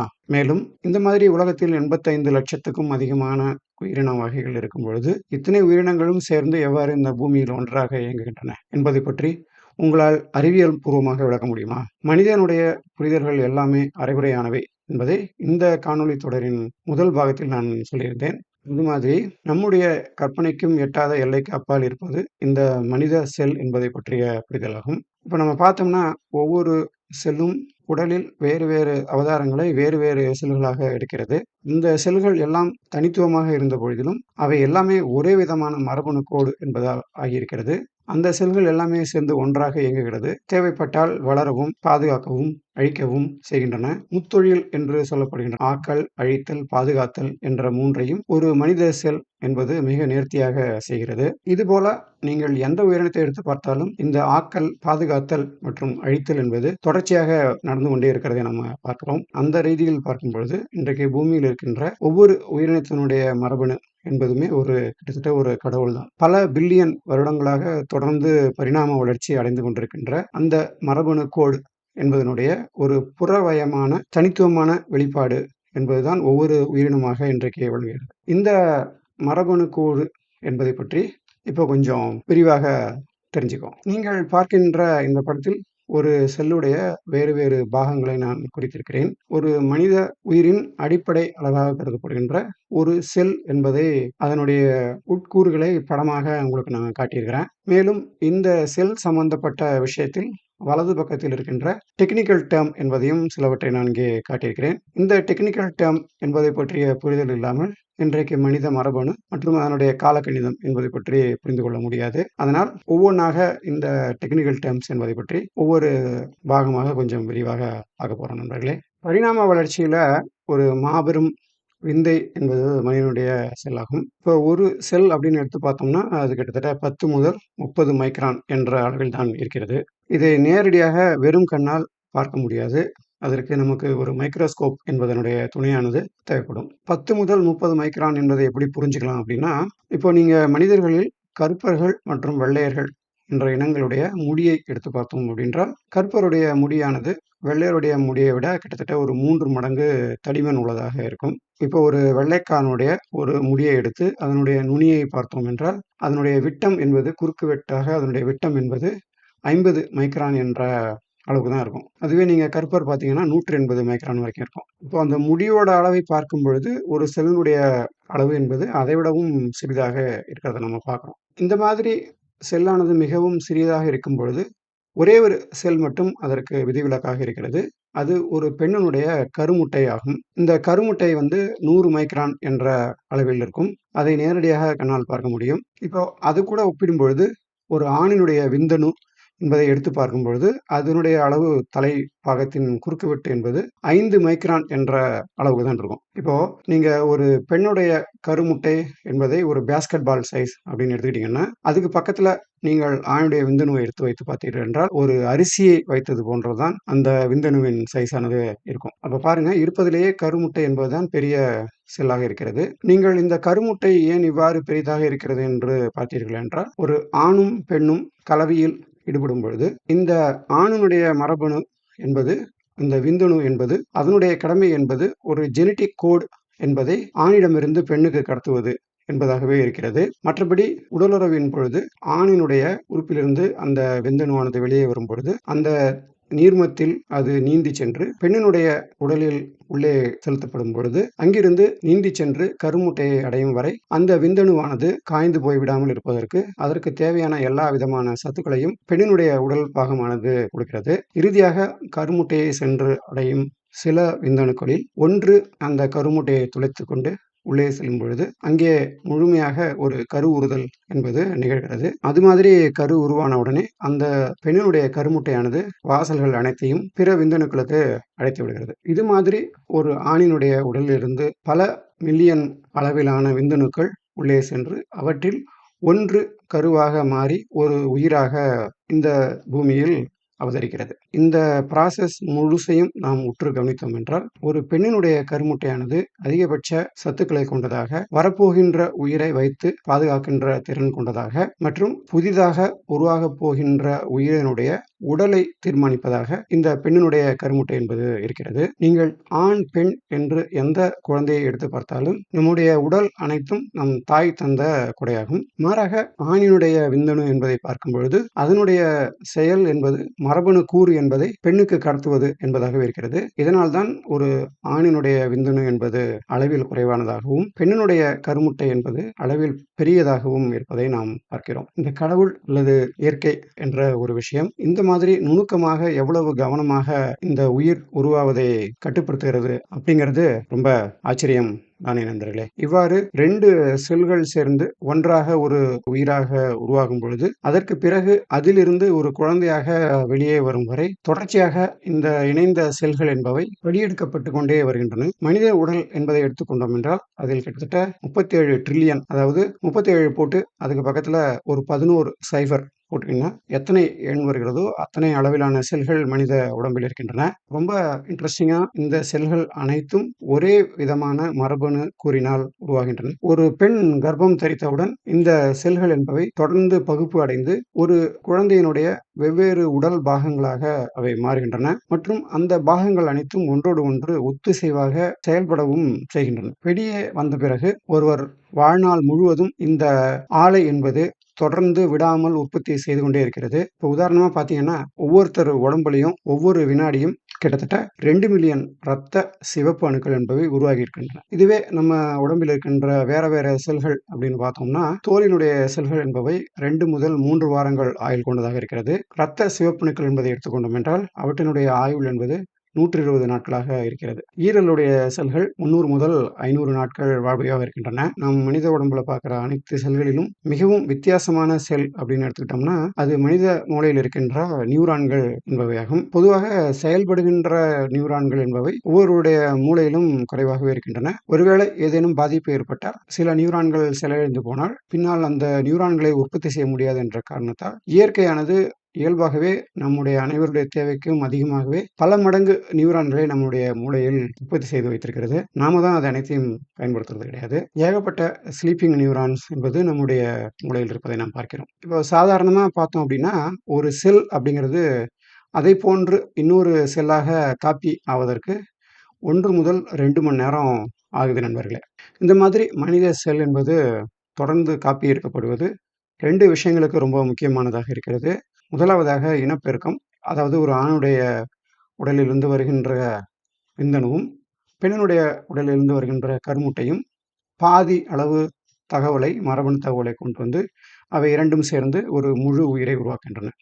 இதுபோல உயிர் உருவாக்கத்தில் இந்த செல்களினுடைய வளர்ச்சி என்பது முக்கியம். 2வது உடலுடைய வளர்ச்சி மற்றும் பராமரிப்புக்காக செல்கள் என்பவை தொடர்ந்து உருவாக்கப்பட்டு கொண்டே இருக்கின்றன. ஒவ்வொரு செல்லும் குறிப்பிட்ட காலத்துக்கு பிறகு அழிந்து போவதால் ஏற்கனவே இங்கே இருக்கின்ற செல்லிலிருந்து அவை தொடர்ந்து படியெடுக்கப்பட்டு புதிய செல்கள் தொடர்ச்சியாக வளர்ந்து கொண்டே இருக்கின்றன. இது அளவு கடந்து போய்விடாமல் இருப்பதற்காக உடலானது ஒரு சமநிலையை வெவ்வேறு உறுப்புகளுக்கு இடையே பராமரிக்கிறத நம்ம பார்க்கிறோம். இப்பொழுது எல்லா செல்களும் தங்களுக்குள் ஒத்திசைவு இல்லாமல் இயங்க மறுக்கின்றனவோ அப்போது நாம் நோய்களுக்கு ஆளாகிறோம். அதற்கு உதாரணம் ஆட்டோ இம்யூன் போன்ற நோய்கள் பார்க்கிறோம். கேன்சர் போன்ற செல்களும் இதுபோல அளவு கடந்த பெருக்கம் அல்லது சில செல்கள் தங்களுக்குள் ஒத்திசைவின்றி செயல்படும் போது ஏற்படுவதை பார்க்கிறோம். இந்த மாதிரி செயல்களை செய்வதற்கு செல்லினுடைய வேற வேற பாகங்கள் காரணமாக இருக்கின்றன.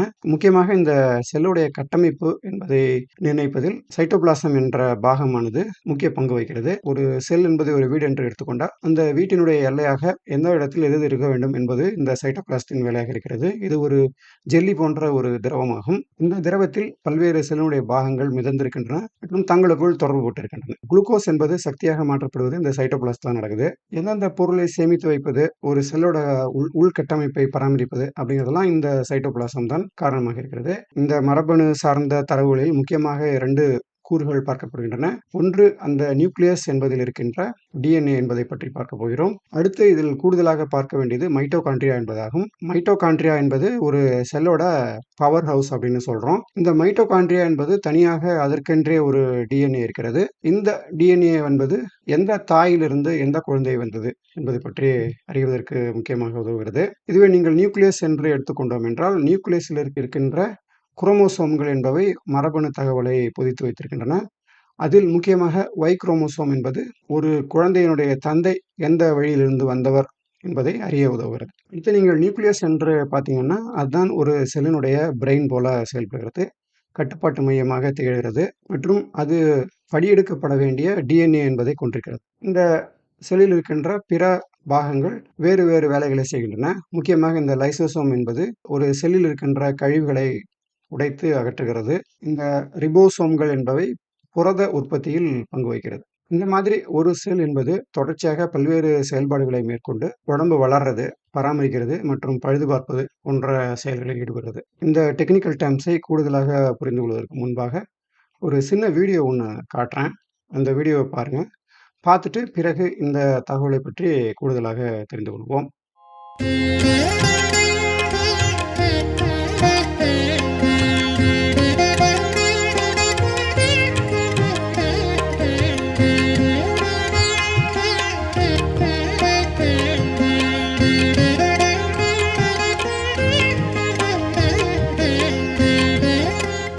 வீடியோல இருந்து நீங்க ஒரு செல்லினுடைய வேற வேற பாகங்கள புரிஞ்சிருப்பீங்க. நீங்க வீடியோவ பார்த்து இந்த படத்துல உங்களுக்கு நான் காட்டியிருக்கிறேன். இந்த படத்தில் நீங்கள் பார்க்கின்ற இந்த செல் என்பதனுடைய உள்ளே இருக்கின்ற நியூக்ளியஸ் என்பதை நாம உள்ள போய் பார்த்தோம்னா, அந்த நியூக்ளியஸின் உள்ளே 23 குரோமோசோம்கள் இருக்கிறது அப்படின்னு நம்ம பார்க்கிறோம். அதுல இருக்கின்ற ஒவ்வொரு குரோமோசோமையும் ஒரு நூல்கண்டு என்பது போல நம்ம எடுத்துக்கிட்டோம்னா, அந்த நூல்கண்டு வேற வேற நீளத்தை கொண்டதாக இருக்கிறது அப்படின்னு பார்க்கிறோம். அந்த நூல்கண்டில் இருக்கின்ற நூலை அப்படியே பிரித்து நீட்டினால், இந்த நூலானது இது போல 2 த்ரெட் கொண்டதாக இருக்கிறது அப்படின்னு பார்க்கிறோம். இந்த டபுள் ஹெலிக்கல் ஸ்ட்ரக்சர் அப்படின்னு இத சொல்லுவாங்க. இந்த ஸ்ட்ரக்சரை நாம மேலும் பிரித்து பார்த்தோம் என்றால், அதில் டிஎன்ஏ என்பவை இருக்கின்றன. இந்த குரோமோசோமின் ஸ்ட்ரக்சர் என்பது டிஎன்ஏ என்ற கூறால் கட்டமைக்கப்படுகிறது. அந்த டிஎன்ஏவை பார்க்கும் பொழுது ஒவ்வொரு குரோமோசோமிலும் ஒரு குறிப்பிட்ட அளவிலான வரிசைகள் சேர்ந்த அமைப்பை நாம் ஜீன்கள் என்று சொல்கிறோம். இப்ப மனிதனுடைய செல் என்பதை எடுத்து பார்த்தோம் என்றால், அதில் 20,000 முதல் 25,000 ஜீன்கள் என்பவை இருக்கின்றன. இதுவே நீங்கள் நெல் ஒரைசா சட்டைவா என்பதை எடுத்து பார்த்தீர்கள் என்றால், அதனுடைய ஜீன்கள் 51,000 என்ற அளவில் இருக்கிறது. பழ ஈக்கள் என்று சொல்லப்படுகின்ற ஃப்ரூட் ஃப்ளை, ட்ரோசோஃபிலா மெலனோகாஸ்டர் என்பார்கள். அது 14,000 ஜீன்களை கொண்டதாக இருக்கிறது. இதுவே ஒரு மஸ்டர்ட் பிளான்ட் என்பதை எடுத்து பார்த்தோம்னா, அதுல ஒரு 25,500 ஜீன்கள் இருக்கின்றன. இந்த மாதிரி பார்க்கும் பொழுது ஒவ்வொரு உயிரினத்தினுடைய குரோமோசோம் எண்ணிக்கையும் மற்றும் அந்த உயிரினத்தின் மரபணுவில் இருக்கின்ற ஜீன்களின் எண்ணிக்கையும் வேறு வேறு அளவில் இருக்கிறது. இந்த ஜீன்கள் என்பதையும் தாண்டி உள்ளே போய் பார்த்தோம் என்றால், அவை பேஸ் பேர் என்ற கூறுகளால் கட்டமைக்கப்படுகின்றன. பேஸ் பேர் என்பது புரதமாகும். புரதம் 4 வகையான புரதங்கள் இருக்கின்றன.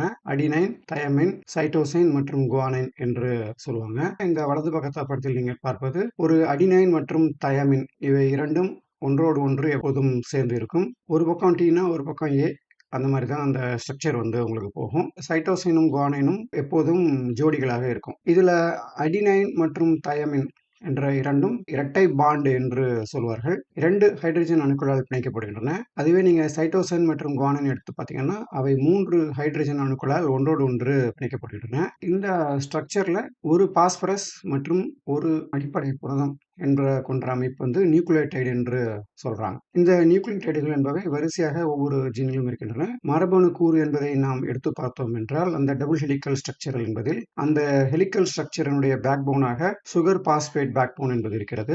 இந்த 2 பாண்ட் 3 பாண்ட் என்பதை பற்றியும் பின்னால விரிவாக பார்ப்போம்.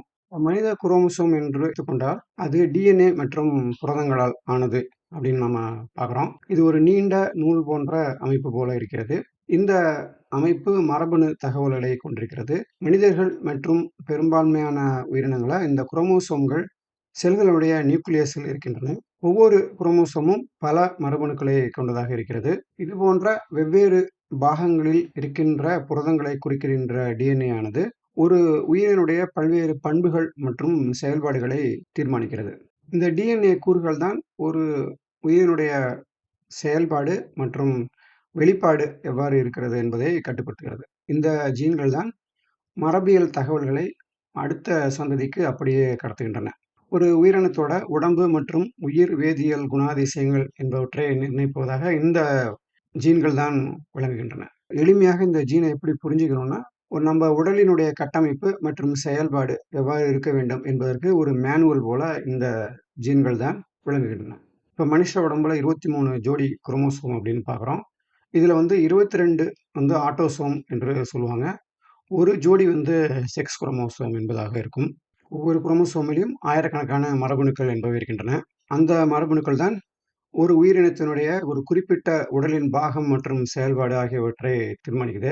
இப்போ இந்த மாதிரி வரிசையாக மரபணுக்கள் ஒரு சீக்வென்ஸ்ல இருக்கும் பொழுது, அந்த குறிப்பிட்ட ஜீன்களில், குறிப்பிட்ட பாகங்களில் ஏற்படுகின்ற ஒரு மாற்றம், அதாவது சிங்கிள் நியூக்ளியோடைடு பாலிமார்பிசம் என்று சொல்லுவாங்க. எஸ்என்பி என்று சொல்லப்படுகின்ற அந்த மியூட்டேஷன் வந்து ஏதாவது ஒரு இடத்தில் இந்த மாதிரி காப்பி எடுக்கப்படும் பொழுது, தவறாக காப்பி எடுக்கப்பட்டால் அல்லது பிழையாக காப்பி எடுக்கப்பட்டால், அது வந்து மரபணு நோய்களுக்கு அந்த குறிப்பிட்ட உடல் பாகத்தில் செயல்பாட்டில் காரணமாக இருக்கிறது. நீங்கள் இந்த படத்தில் பார்ப்பது அதுபோன்ற சில முக்கியமான ஜீன்கள் உடலின் எந்த பாகத்தில் எந்த மாதிரி விஷயத்தை கட்டுப்படுத்துறது அப்படிங்கிறத பத்தி இந்த ஸ்லைட உங்களுக்கு நான் காட்டியிருக்கிறேன். முக்கியமாக இந்த FOXP2 என்று சொல்லப்படுகின்ற ஒரு ஜீன் நம்முடைய குரல் மற்றும் மொழி என்பதற்கு முக்கிய ஆதாரமாக இருக்கிறது. இந்த FOXP2 ஜீன் என்பது தனித்துவமாக மனிதர்களுக்கு மட்டும் ஒரு குறிப்பிட்ட அமைப்பில் அமைந்திருக்கிறது. இப்போது நம்முடைய சமகால உயிரினமாக கருதப்படுகின்ற நியாண்டர்தால் மனிதர்கள் என்பவர்களுக்கும் நவீன குல மனிதர்கள் என்பவருக்கும் குறிப்பாக இந்த FOXP2 ஜீனில் ஒரு குறிப்பிட்ட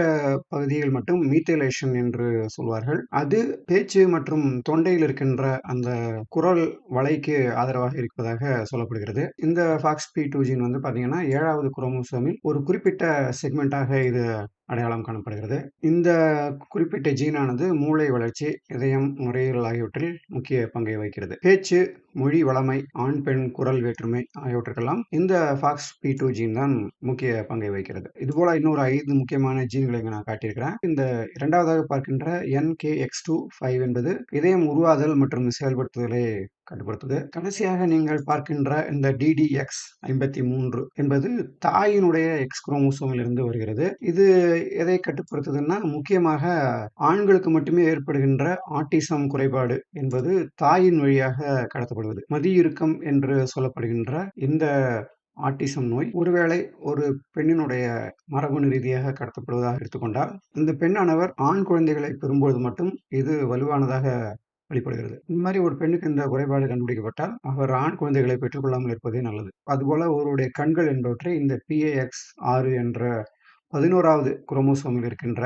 ஒரு ஜீன் வந்து கட்டுப்படுத்துது. இப்போ இதை நீங்க எப்படி புரிஞ்சுக்கணும் அப்படின்னா, ஒரு மரபணு கோடு என்பதை நீங்கள் எடுத்துக்கொண்டால், இந்த 3 பில்லியன் பேஸ் பேர் என்பவற்றில் சில பாகங்கள் எல்லோருக்கும் பொதுவாக இருக்கும். சில பாகங்களில் மற்றும் ஆங்காங்கே ஓரிரண்டு மாற்றங்கள் என்பவை காலப்போக்கில் இதுபோல படியெடுக்கப்படும் பொழுது சிறு சிறு மாற்றங்கள் என்பவை ஏற்படுகின்றன. இந்த மாற்றங்கள் என்பவை தொடர்ச்சியாக அந்த சந்ததிகளுக்கு கடத்தப்படுவதை நாம் பார்க்கிறோம். இந்த 23 குரோமோசோம்கள் புரதம் என்ற அமைப்பை தாண்டி மனிதர்களுடைய செல்லில் நான் கோடட் ஏரியா என்று சொல்லப்படுகின்ற பாகங்களும் இருக்கின்றன. அதுபோன்ற பாகங்கள் சூழலியலுடன் தொடர்பு கொண்டு ஒரு உயிரினத்தின் குறிப்பிட்ட பண்பு நலன்களை நிர்ணயிக்கின்றன. இந்த குரோமோசோம் அமைப்பில் நம்ம கூடுதலாக தெரிந்து கொள்ள வேண்டிய இன்னொரு விஷயம் என்பது டீலோமியர்கள் என்ற ஒரு குறிப்பிட்ட செக்மெண்ட் ஆகும். இப்போ நீங்கள் ஒவ்வொரு குரோமோசோமையும் எடுத்தீங்கன்னா, அந்த குரோமோசோம்களின் இறுதி பாகங்களில் இருக்கின்ற அமைப்பானது டீலோமியர் என்று சொல்லப்படுகிறது. இந்த டீலோமியர் பார்த்தோம் அப்படின்னா, ஒரு குறிப்பிட்ட வரிசை பேஸ் பேர் என்பது திரும்ப திரும்ப பல ஆயிரக்கணக்கான அளவில் திரும்ப திரும்ப அப்படியே வரதை நாம பார்க்கிறோம். இந்த வரிசை என்பது ஒரு குரோமோசோம் வந்து இன்னொரு குரோமோசோம் கூட படியெடுக்கப்படும் பொழுது இணைந்து விடாமல் தடுப்பதை பார்க்கிறது. மேலும் செல்கள் வந்து இன்னொரு செல்லாக காப்பி எடுக்கப்படும் பொழுது தொடர்ச்சியாக அது குறிப்பிட்ட அளவு செல் தொகுப்பை இழக்கின்றன. இந்த டீலோமியர்கள் அதுபோல அந்த செல் தொகுப்பு என்பது இழக்கப்படும் பொழுது முக்கியமான மரபணு தகவல் என்பது இழந்து விடாமல் இருப்பதை உறுதி செய்கிறது.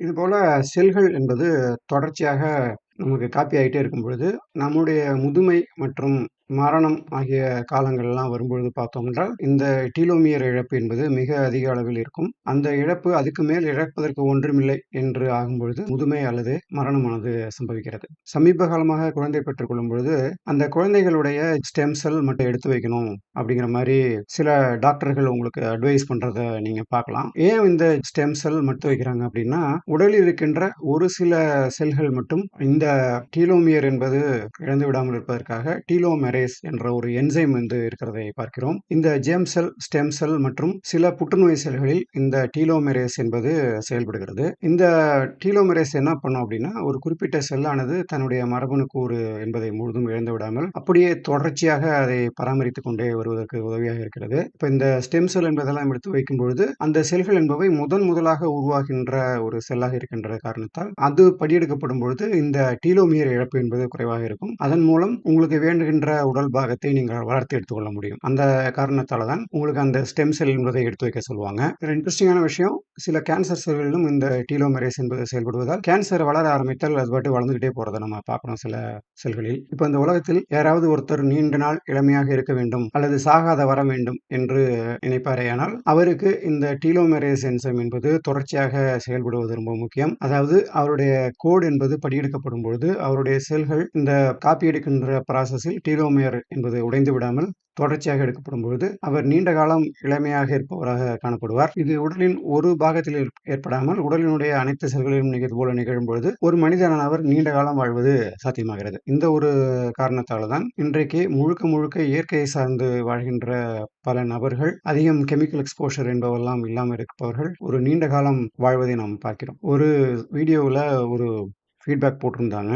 ராமர் ஏன் பல ஆயிரம் வருடம் ஆண்டார் என்று நீங்க கேட்டீர்கள் என்றால், ராமருக்கு இந்த டீலோமெரேஸ் என்சைம் என்பது மிகவும் அதிகமாக வேலை செய்கிறது. அந்த காரணத்தினால்தான் ராமர் நீண்ட காலம் ஆண்டார் என்று ஒருவர் சுவையான ஒரு பின்னூட்டத்தையும் விட்டிருந்தார் நண்பர்களே. எப்படிலாம் யோசிக்கிறாங்க பாருங்க. மேற்கொண்டு இந்த தலைப்புக்குள் நாம் போவதற்கு முன்னால் இந்த எக்ஸ் மற்றும் ஒய் குரோமோசோம் என்பதை பற்றி கொஞ்சம் புரிந்து கொள்வோம். ஏனெனில் இந்த XY குரோமோசோம்களில் ஒய் குரோமோசோம் என்பது சந்ததிகள் வழியாக கடத்தப்படுவதால் அதை பற்றி புரிந்து கொள்வது கொஞ்சம் முக்கியமானதாக இருக்கிறது. நண்பர்களே, நீங்கள் சிவபெருமான் என்பவரை மாதுர் பாகன் என்று சொல்ல கேட்டிருக்கலாம். ஜெனட்டிக்கலாக கொஞ்சம் சுவையாக சொல்ல வேண்டும் என்றால் ஒவ்வொரு ஆணுமே மாதுர் பாகன் தான். ஏனெனில் மனிதர்களில் பாலினம் என்பதை அடையாளப்படுத்துகின்ற குரோமோசோமாக இந்த எக்ஸ் மற்றும் ஒய் என்பது இருக்கிறது. ஒரு குழந்தையானது உருவாகும் பொழுது தாயிடமிருந்து எப்பொழுதும் எக்ஸ் குரோமோசோம் என்பது அவர்களுக்கு கொடுக்கப்படுகிறது. ஆனால் ஒரு தந்தை என்று வரும்பொழுது அவரிடமிருந்து சில நேரங்களில் எக்ஸ் குரோமோசோமோ அல்லது சில நேரங்களில் ஒய் குரோமோசோமோ இந்த தாயினுடைய குரோமோசோமில் சேரும் பொழுது அந்த இரண்டு சேர்க்கையின் அடிப்படையில் XX என்றால் அது பெண் குழந்தையாகவும், XY என்று வரும்பொழுது அது ஒரு ஆண் குழந்தையாகவும் பிறக்கிறது. இந்த பர்ட்டிகுலர் ஸ்டேஜ் என்பது எக்ஸ் அல்லது ஒய் முட்டையோடு சேர வேண்டும் என்ற ஒரு ஸ்டேஜ் இதுவரைக்கும் மனிதர்களால் உடைக்க முடியாத ஒரு பாகமாக இருக்கிறது. இதை இயற்கை தான் முழுக்க முடிவு செய்கிறது. மனித உடலில் இருக்கின்ற எக்ஸ் மற்றும் ஒய் குரோமோசோம் ரெண்டையும் இந்த படத்துல நான் உங்களுக்கு காட்டியிருக்கிறேன். இந்த பிங்க் கலர்ல இருக்கிற எக்ஸ் குரோமோசோம் பார்த்தீர்கள் என்றால் அந்த எக்ஸ் குரோமோசோம் என்பது அளவில் பெரியதாக இருப்பதை நீங்கள் பார்க்கலாம். இந்த எக்ஸ் குரோமோசோமில் கிட்டத்தட்ட 900 முதல் 1400 ஜீன்கள் இருக்கின்றன. இந்த ஜீன்களை நீங்கள் பேஸ் பேர் என்பதாக பிரித்தோம் என்றால் 155 மில்லியன் பேஸ் பேர் என்று சொல்லுவாங்க.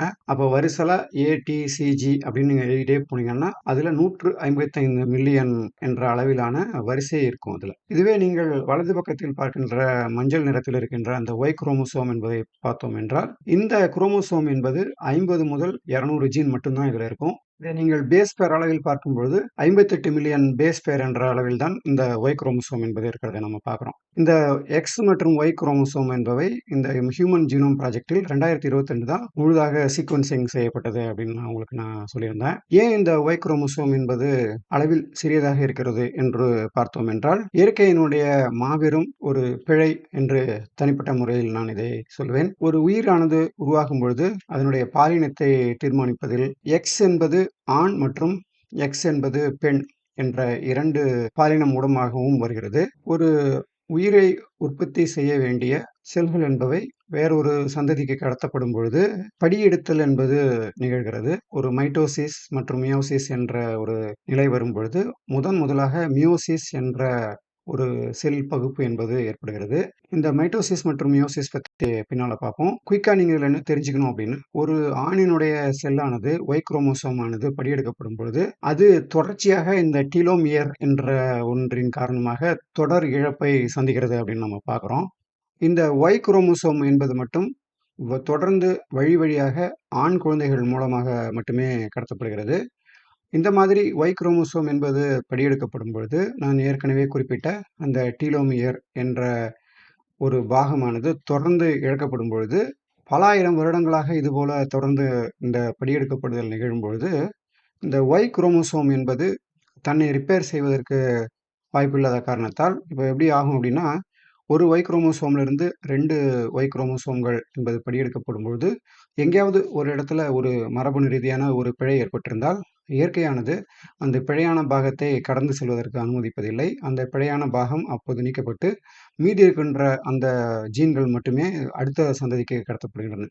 தொடர்ச்சியாக இதுபோல காப்பி எடுக்கப்படும்போது, எங்கேயாவது பிழை ஏற்படும் பொழுது, காலப்போக்கில் பல ஆயிரம் ஆண்டுகள் என்ற அளவில் தொடர்ச்சியாக மனிதனுடைய ஒய் குரோமோசோம் என்பதனுடைய நீளமானது சுருங்கிக் கொண்டே வருது. இது என்ன ஆகுதுன்னா, காலப்போக்கில் ஆண்கள் என்பவர்கள் பெண்களை ஒப்பிடும் பொழுது, ஆண்களுடைய மொத்தமான ஜீன் அளவு என்பது சற்று குறைவாகவே இருக்கிறத நம்ம பார்க்குறோம். இந்த ஒவ்வொரு ஜீன்களும் ஒரு குறிப்பிட்ட உடல் மற்றும் செயல் இயக்கத்தை கட்டுப்படுத்துகின்ற காரணத்தால், காலப்போக்கில் ஆண்கள் என்பவர்களுடைய சில செயல்கள் மற்றும் சில வெளிப்பாடுகள் குறைந்து கொண்டே வருவதை பார்க்கிறோம். இன்றைக்கு அறிவியலில் ஒரு மிகப்பெரிய பயமாக கருதப்படுவது, தொடர்ச்சியாக இந்த ஏ டு டி என்ற இடத்தில் ஏற்படுகின்ற ஒரு இழப்பாகும். இதுக்கான காரணம் என்ன அப்படின்னு இப்போ பார்ப்போம். இந்த படத்தை பாருங்க. இந்த படத்தில் நீங்கள் டி டு ஏ மற்றும் சி டு ஜி என்று 2 பேஸ் பேர் ஜோடிகள் இருப்பதை பார்க்கிறோம். இந்த அடினைன் மற்றும் தயமின் ஆகியவை இரட்டை பாண்ட் கொண்டதாகவும், சிஜி என்பது 3 பாண்ட் கொண்டதாகவும் இருப்பதை பார்க்கிறோம். இப்போ ஆணுடைய குரோமோசோம் என்பதில் இந்த 3 பாண்ட் இருக்கிறது ரொம்ப ஸ்ட்ராங்கான பேஸ் பேர் பாண்டு. 2 பாண்ட் இருக்கிற பேர் வந்து வீக்கான பாண்டு. இப்போ ஒருவருடைய ஜீன் பூலில் சிஜி கண்டென்ட் என்பது அதிகமாக இருந்தால், அது தெர்மோஸ்டெபிலிட்டி என்று சொல்லுவாங்க. காலப்போக்கில் அது நீடித்து நிலைக்கும்.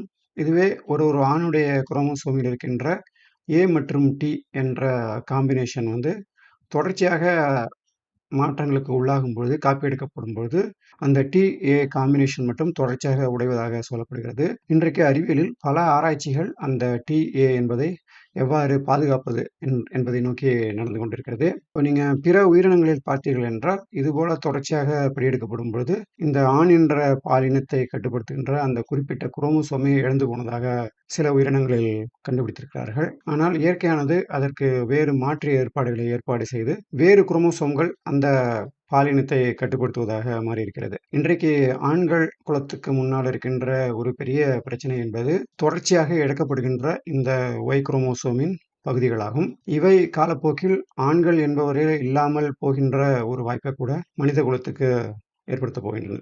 இந்த மரபியல் உண்மையை நீங்கள் நம்முடைய வாழ்க்கையில் நீங்கள் பொருத்தி பார்த்தீர்கள் என்றால், ஆண்கள் என்பவர்கள் எப்பொழுதும் மாதொரு பாகன்களாக இருக்கிறார்கள் என்பது உங்களுக்கு புரியும்.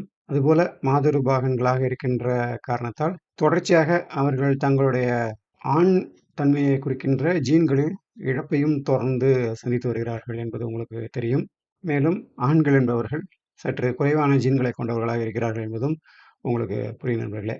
ஒருவேளை இதனாலோ என்னமோ பெண்கள் என்பவர்கள் ஆண்களால் புரிந்து கொள்ளப்பட முடியாதவர்களாக அதிக ஜீன்களை கொண்டவர்களாக இருக்கிறார்கள். இதனால தானோ என்னமோ ஆண்களால் பெண்களை புரிந்து கொள்வது கஷ்டமாகவே இருக்கு. நண்பர்களே, இந்த XY குரோமோசோம் என்பது அளவு ரீதியாக எப்படி இருக்கும் அப்படிங்கிறத இந்த படத்தில் உங்களுக்கு நான் காட்டியிருக்கிறேன். இதில் ஒய் குரோமோசோம் என்பதில் இருக்கின்ற நீளமானது குறைவாக இருப்பதை நீங்கள் பார்க்கலாம். இதுவே நீங்கள் ஒரு பெண்ணுடைய எக்ஸ் குரோமோசோம் என்பதை பார்க்கும் பொழுது அவை இரண்டும் நீண்ட அளவில் இருப்பதை நீங்கள் பார்க்கலாம். இந்த இடத்தில் உங்களுக்கு ஒரு முக்கியமான கேள்வி வர வேண்டும். இப்பொழுது ஒரு பெண் குழந்தையின் உடம்பில் 2 எக்ஸ் குரோமோசோம்கள் என்று இருக்கும்பொழுது, அந்த 2 எக்ஸ் என்பது ஒன்று தந்தையிடமிருந்தும், ஒன்று தாயிடமிருந்தும் கொடுக்கப்படுகிறது. அப்படின்னா ஒரு பெண்ணோட உடம்பில் இருக்கின்ற எந்த எக்ஸ் வந்து வேலை செய்யும் அப்படின்னு உங்களுக்கு கேள்வி வரணும். இப்ப பெண்கள்ல இருக்கின்ற 2 எக்ஸ் என்பதை பார்க்கும் பொழுது, ஒவ்வொரு செல்லிலும் ஒரு குறிப்பிட்ட எக்ஸ் குரோமோசோம்ல அதாவது ஒரு குரோமோசோம் வந்து ஆன் மற்றும் மற்றொரு குரோமோசோம் வந்து ஆஃப் என்று ரேண்டமாக செய்யப்படுகிறது. இந்த செயல்முறையானது 2 பேருடைய குணங்களும் இல்லாமல் ஒரு செல்லில் குறிப்பிட்ட ஒரு எக்ஸ் குரோமோசோம் மட்டும் ஓங்கி இருக்கின்ற ஒரு நிலையை காட்டுகிறது. இப்போ 2 குரோமோசோம்களை கொண்ட பெண்கள்ல ஒவ்வொரு செல்லிலும் 2 எக்ஸ்ல 1 மட்டும் தோராயமாக ரேண்டமாக செயலிழக்க செய்யப்படுகிறது. இந்த மாதிரி செயலிழக்க செய்யப்படுவதற்கு எக்ஸ் இன்ஆக்டிவேஷன் அல்லது லியோனைசேஷன் என்று சொல்வார்கள். இப்போ ஒரு பெண்ணின் உடம்பில் இருக்கின்ற 2 எக்ஸ் குரோமோசோமுமே தங்களை வெளிப்படுத்திக் கொள்வதற்கு சமமான வாய்ப்பை கொண்டதாக இருக்கின்றன. ஆனால் எந்த ஒரு செல்லிலும் ஏதாவது ஒரு செல்லுக்கு மட்டுமே அந்த வெளிப்படுத்துகின்ற வாய்ப்பானது கொடுக்கப்படுகிறது. அப்போது இன்னொன்னு செயலிழக்க செய்யப்படுகிறது. இந்த மாரி செயலிழக்க செய்யப்படுவது ரொம்ப ரேண்டமான ஒரு ஈவென்ட்டாக இருக்கிறது.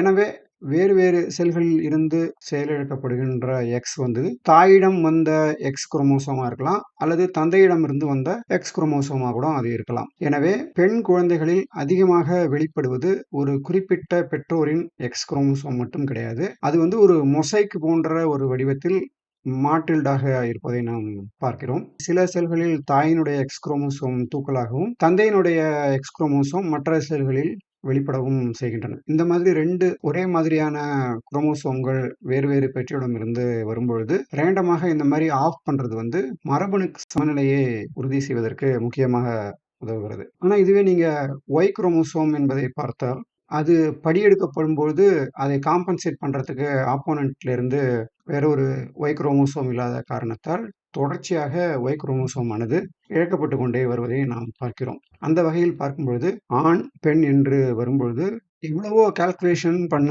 இயற்கையால சால்வ் பண்ண முடியாத ஒரு ப்ராப்ளம்னு இந்த ஒய் குரோமோசோம் இழப்பை நம்ப சொல்லலாம். நண்பர்களே, இந்த மரபணு சார்ந்த வரலாறு என்று வரும்பொழுது, ஒரு பெண்ணினுடைய சமூகம் மற்றும் ஆணினுடைய பரம்பரை என்று 2 வகைகளில் நாம் யார் முன்னால் வந்தார்கள் என்று அடையாளம் காண்கிறோம். அதில் பெண் வழி சமூகம் என்பவற்றை அடையாளம் காண்பதற்கு அந்த செல்லில் இருக்கின்ற மைட்டோகாண்ட்ரியல் டிஎன்ஏ என்பது முக்கிய பங்கை வகிக்கிறது. இப்போ ஒரு குழந்தை உருவாகும் பொழுது அந்த குழந்தைக்கு தாய் என்பவர் உடலை கொடுக்கிறார் என்று நாம் பார்த்திருந்தோம். அதாவது தாயினுடைய சைட்டோபிளாசம் என்பது அவருடைய குழந்தைகளுக்கு கடத்தப்படுகிறது. அந்த மாதிரி மயோசிஸ் என்ற ப்ராசஸ்ல ஒரு புதிதாக ஒரு செல் உருவாகும் பொழுது, அந்த உருவாகின்ற சந்ததியில் சைட்டோபிளாசம் என்பது தாயிடமிருந்து வருகிறது. நம்ம ஏற்கனவே பார்த்தோம். கருமுட்டையில் பெரிய பாகம் வந்து தாயிடமிருந்தும், ஆணின் விந்தணு என்பது ஒரு மரபணு கூறை மட்டும் அந்த செல்லுக்கு வழங்குகிறது அப்படின்னு நம்ம பார்த்தோம். எனவே நீங்கள் சாராம்சத்தில் பார்க்கும் பொழுது சந்ததியினுடைய சைட்டோபிளாசம் என்பது தாய் வழியினுடைய மரபு உரிமையாக இருக்கிறது. இப்போ ஒரு கருமுட்டையில் ஒரு மைட்டோகாண்ட்ரியல் டிஎன்ஏ என்பது தாயினுடைய பங்களிப்பாகும். ஏன்னா உயிரணுக்களின் ஆற்றல் மையங்களாக கருதப்படுகின்ற மைட்டோகாண்ட்ரியா என்பது தாய் வழியினுடைய மரபு வழியாக பெறப்படுகிறது. இப்போ விந்தணுக்கள் என்பவை ஒரு முட்டையை கருவுற செய்யும் பொழுது அது வந்து மைட்டோகாண்ட்ரியாவுக்கு பெரிய கான்ட்ரிபியூஷன் எதையும் பண்றதில்ல. ஒரு செல்லில் இருக்கின்ற மைட்டோகாண்ட்ரியா என்பது முழுக்க முழுக்க தாயினுடைய முட்டையிலிருந்து தான் வருகிறது. தாய் என்பவர் நமக்கு கொடுக்கின்ற மிகப்பெரிய பரிசு என்பது நம்முடைய உடம்பு தான். அந்த உடம்பில் முக்கியமாக மைட்டோகாண்ட்ரியல் டிஎன்ஏ என்பது தாயிடமிருந்து மட்டுமே வருகின்ற பரிசாகும். தாயைப் போல் பிள்ளை, நூலைப் போல் சேலை அப்படின்னு சும்மாலாம் ஒண்ணும் சொல்லிடல. இந்த மைட்டோகாண்ட்ரியல் டிஎன்ஏ என்பது நீங்கள் இந்த படத்தில் பார்க்கின்ற மாதிரி சிறிய அளவிலான கூறுகளை கொண்டதாக இருக்கும். முக்கியமாக அதில் வந்து 37 ஜீன் என்பது இருக்கிறது. அந்த 37 ஜீன்களில் 16,569 பேஸ் பேர் தான் இருக்கும். ரொம்ப சின்ன சீக்வென்ஸ் தான். நீங்க ஒய் குரோமோசோம்லாம் பார்த்தீங்கன்னா, அதில் 58 மில்லியன் பேஸ் பேர் என்பது இருக்கும். மைட்டோகாண்ட்ரியல் டிஎன்ஏ என்பது ஒரு சிறிய அளவிலான பேஸ் பேர்களின் தொகுப்பு நண்பர்களே. அது உங்களுக்கு தெரிந்தால் போதும். இதற்கு அடுத்து நம்ம குயிக்காக தெரிந்து கொள்ள வேண்டியது மைட்டோசிஸ் மற்றும் மியோசிஸ் என்ற 2 விதமான செல்கள் படியெடுக்கப்படுகின்ற முறையாகும். இப்போ ஒரு செல்லானது அதைப் போலவே இன்னொரு செல்லாக மாறுகின்ற நிகழ்வு எக்ஸாக்ட்டா அதே காப்பியாக படியெடுக்கப்படுகின்ற ஒரு முறைக்கு பெயர் வந்து மைட்டோசிஸ் என்று சொல்கிறோம். இதில் ஒரு செல்லில் இருக்கின்ற நியூக்ளியஸில் இருக்கின்ற குரோமோசோம்கள் 2 புதிய செல்களாக அப்படியே பிரிகின்றன. இந்த பிரிதலின் முடிவில் உருவாகின்ற 2 செல்களும் ஒரே விதமான மரபணு தகவல்களை கொண்டிருக்கின்றன. இந்த மைட்டோசிஸ் என்பது செல்களுடைய வளர்ச்சி மற்றும் பழுது பார்ப்பதில் முக்கிய பங்கை வகிக்கிறது. மைட்டோசிஸ் என்பது நிகழும்போது அதில் பல கட்டங்கள் இருக்கின்றன. அதை நீங்கள் கூடுதலாக இணையத்தில் பார்த்து படித்துக் கொள்ளலாம். இதற்கு அடுத்து நீங்கள் தெரிந்து கொள்ள வேண்டிய ஒரு கலைச்சொல் என்பது மியோசிஸ் என்பதாகும். மியோசிஸ் என்பது பாலின இனப்பெருக்கத்தில் முக்கிய பங்கு வகிக்கிறது. இப்போ மியோசிஸ் என்று நடக்கும் பொழுது ஒரு செல்லில் இருக்கின்ற குரோமோசோம்கள் ஒரு முறை படியெடுக்கப்பட்டு 2 முறை பிரிகிறது. அப்போ டபுள் ஆகி அந்த டபுளை வந்து 4ஆ பிரியறது நடக்குது. இப்போ அதனுடைய அவுட்புட் வந்து ஒரு செல் வந்து 4 செல்களாக மாற்றம் பெறுகிறது. ஆனால் அந்த 4 செல்களுமே 23 குரோமோசோம்களை மட்டுமே கொண்டிருக்கின்றன.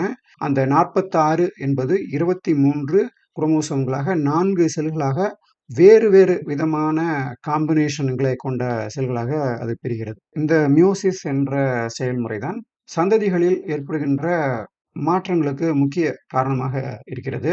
இவை உருவாகின்ற புதிய தலைமுறைகள் புதிய மரபணு தொகுப்பை கொண்டவையாக மாறுவதற்கு முக்கிய காரணமாக இருக்கின்றன. இது ஒரு முக்கியமான அடிப்படை. இதை பின்னால் வருகின்ற இடங்களில் நாம் பொருத்தி பார்த்துக் கொள்ளலாம். இந்த மியோசிஸ் என்று வரும்போது உங்களுக்கு முக்கியமான ஒரு கேள்வி வர வேண்டும். இப்போது ஒரு ஆணின் உடலில் உருவாகின்ற விந்தணுக்கள் அனைத்தும் ஒரே மாதிரியாக இருக்குமா என்பதாகும். ஆனால் நீங்கள் உற்று கவனித்தால் தெரியும், இந்த மியோசிஸ் என்ற நிகழ்வு நடக்கும் பொழுது ஒரு செல்லில் இருக்கின்ற குரோமோசோம்கள் 4 23 குரோமோசோம்களை கொண்டவையாக பிரியும் பொழுது இதில் இருக்கின்ற ஒவ்வொரு செல்லுமே தனித்துவமாக வேறுபட்டதாக இருப்பதை நாம் பார்க்கிறோம். இது வெறுமனே 4 கிராஸ் ஓவர் மட்டும் கிடையாது. ஒவ்வொரு குரோமோசோமிலும் வேறு வேறு பாகங்களில் இருக்கின்ற விஷயங்கள் கிராஸ் ஓவர் என்று ஆகும்பொழுது இந்த 4 பக்கெட் என்று சொல்லாமல் இவை மிக அதிக அளவிலான பக்கெட்டுகளாக இவை பிரிகின்றன. அதனால் ஒரு ஆண் உற்பத்தி செய்கின்ற ஸ்பெர்ம் செல் என்பவை ஒவ்வொன்றும் தனித்துவமான குணாதிசயங்களை கொண்டவையாக இருக்கின்றன. இந்த மாதிரி தனித்துவமான குணாதிசயங்களாக கொண்டிருப்பது இயற்கையானது ஏற்படுத்தி வைத்திருக்கின்ற ஒரு பெரிய பாதுகாப்பு உத்தி அப்படின்னு தான் நம்ம அதை சொல்லணும். இப்போ இதுவே நீங்கள் ஒரு பெண் என்று எடுத்துக்கொண்டால் ஒரு கருமுட்டை தான் உற்பத்தி செய்யப்படுகிறது. அந்த மாதிரி வேறு வேறு காலங்களில் உற்பத்தி செய்யப்படுகின்ற கருமுட்டைகள் வேறு வேறு விதமான மரபணு தகவல்களை கொண்டவையாக இருக்கின்றன. ஒவ்வொரு முறை ஒரு தாயினுடைய முட்டை செல்லும் உருவாக்கப்படும் பொழுது அது வித்தியாசமான 23 குரோமோசோம்களின் தொகுப்பாக அது வெளிப்படுகிறது. இந்த காரணத்தால் தான் ஒரே தாய்க்கு பிறந்தாலும் வேறு வேறு காலத்தில் பிறக்கின்ற குழந்தைகள் வேறு வேறு குணாதிசயங்களை கொண்டவர்களாக அவர்கள் இருக்கிறார்கள். இதற்கு அடுத்து நாம் கூடுதலாக தெரிந்து கொள்ள வேண்டிய ஒரு விஷயம் என்பது இந்த மரபணு கூறு என்பதில் நாம் புரதங்கள் சார்ந்து பார்க்கின்ற அந்த பேஸ் பேர் என்பது கோடிங்காக சொல்லப்பட்டாலும் ஒரு மனிதனுடைய செல்லில் நான் கோடட் ஏரியா என்ற பகுதியும் ஒரு முக்கிய பங்கை வகிக்கிறது. இந்த நான் கோடட் ஏரியா என்பது எவ்வாறு செயல்படுகிறது என்பது இன்னும் நமக்கு முழுதாக புலப்படவில்லை. ஆனால் இந்த நான் கோடட் ஏரியா என்பது எக்ஸோஜெனடிக் ஃபேக்டர்ஸ் என்பதில் முக்கிய பங்கை வகிக்கிறது. அதாவது ஒரு தாய் என்பவர் கர்ப்பம் அடையும் பொழுது அவருடைய புற காரணிகள் எந்த இடத்திலிருந்து அவர் குழந்தை பெற்றுக்கொள்கிறார், அவர் குழந்தையை பெற்றுக்கொள்ளும் பொழுது அவர் எந்த மாதிரியான மனநிலையில் இருக்கிறார், சுற்றுப்புறம் எவ்வாறு இருக்கிறது, சந்தோஷமாக இருக்கிறாரா போன்ற விஷயங்கள் எல்லாம் அந்த குழந்தையினுடைய வளர்ச்சியில் அந்த குறிப்பிட்ட உடல் பாகங்கள் எவ்வாறு வெளிப்படுத்தப்படுகின்றன என்பதில் முக்கிய பங்கு வகிக்கிறது. அந்த மாதிரி விஷயங்களில் பார்க்கும் பொழுது தமிழர்கள் மற்றும் இந்தியர்கள் பரம்பரையாக ஒரு பெண்ணானவர் திருமணத்துக்கு தயாராகும் காலத்தில் தொடங்கி திருமண காலத்தில் இருந்து அவர் குழந்தை பெற்றுக்கொள்ளும் வரை முடிந்தவரை அந்த பெண்ணை சந்தோஷமாக வைத்துக் கொள்வது என்பது நிகழ்கிறது. இந்த எக்ஸோஜெனடிக் ஃபேக்டர்கள் என்பது ஒரு குழந்தை பெரியவனாக வளரும் பொழுது அவர்களுடைய உடல் மற்றும் செயல்முறைகளில் ஏற்படுகின்ற மாற்றங்களுக்கு முக்கியமான காரணமாக இருக்கிறது. இப்பொழுது மரபணு ரீதியான குறை இருக்கின்ற சில விஷயங்கள் கூட குழந்தைகள் எவ்வாறு ஆரம்ப காலத்தில் வளர்க்கப்படுகிறார்கள் என்பதை பொறுத்து அந்த குறைகள் பின்னால் அவர்களுக்கு வெளிப்படுவதில்லை. மேலும் ஒரு மிகவும் சிக்கலான ஒரு இடத்தில் குழந்தைகள் உருவாகும் பொழுது உதாரணமாக ஒரு போர் பதற்றம் எப்போதும் இருக்கின்ற ஒரு தேசத்தில் ஒரு தாயானவர் குழந்தை பெற்றுக்கொள்ளும் பொழுது அந்த புற காரணிகள் என்பவை அந்த குழந்தையினுடைய வளர்ச்சி என்பதில் பின்னாளில் பெரிய பாதிப்பை ஏற்படுத்துகின்றன. மனிதர்களுக்கு வரக்கூடிய பல்வேறு விதமான மரபணு சார்ந்த நோய்கள் அவர்களுடைய பெற்றோர்கள் அவர்களை ஆரம்பத்தில் சரியாக அரவணைத்து போதுமான பாதுகாப்பு போன்றவற்றை கொடுத்து வளர்க்கும் பொழுது பின்னாளில் அவர்களுக்கு அந்த குறைகள் வெளிப்படாமல் அப்படியே மறைந்தே இருக்கின்ற ஆராய்ச்சி தகவல்களை நாம் பார்க்கிறோம். காலங்காலமாக நம்ம முன்னோர்கள் இதை தெரிந்து செய்தார்களா என்று தெரியவில்லை. ஆனால் நம்முடைய கலாச்சாரத்தில் திருமணமானது ஒரு கொண்டாடப்படுகின்ற ஒரு நிகழ்வாகவே நாம் பார்க்கிறோம். திருமணத்தை சார்ந்து நடக்கின்ற மிகவும் சந்தோஷமான விஷயங்கள் பெண்ணை மிகவும் சந்தோஷமாக வைத்துக் கொள்வது, ஆணை சந்தோஷமாக வைத்துக் கொள்வது, மேலும் ஒரு பெண்ணானவர் கர்ப்பம் தரித்த பின் அந்த பெண்ணை போற்றி வளர்ப்பது, அந்த பெண்ணுக்கு எப்போதும் சந்தோஷமாக வைத்துக் கொள்வது போன்றவை அடுத்து வருகின்ற தலைமுறையில் நல்ல மாற்றங்களை ஏற்படுத்தும் என்ற காரணத்தால் அது காலமாகவே தலைமுறையாகவே நம்முடைய கலாச்சாரத்தில் கொண்டாடப்படுவதை பார்க்கிறோம். இப்போ உங்க அம்மாவுக்கு நடந்த சீமந்தத்தை விடவும் அம்மா வழி பாட்டிக்கு நடந்த சீமந்தம் என்பது உங்களுக்கு ரொம்ப முக்கியம். ஏன்னா இப்போ உங்க அம்மா வழி பாட்டி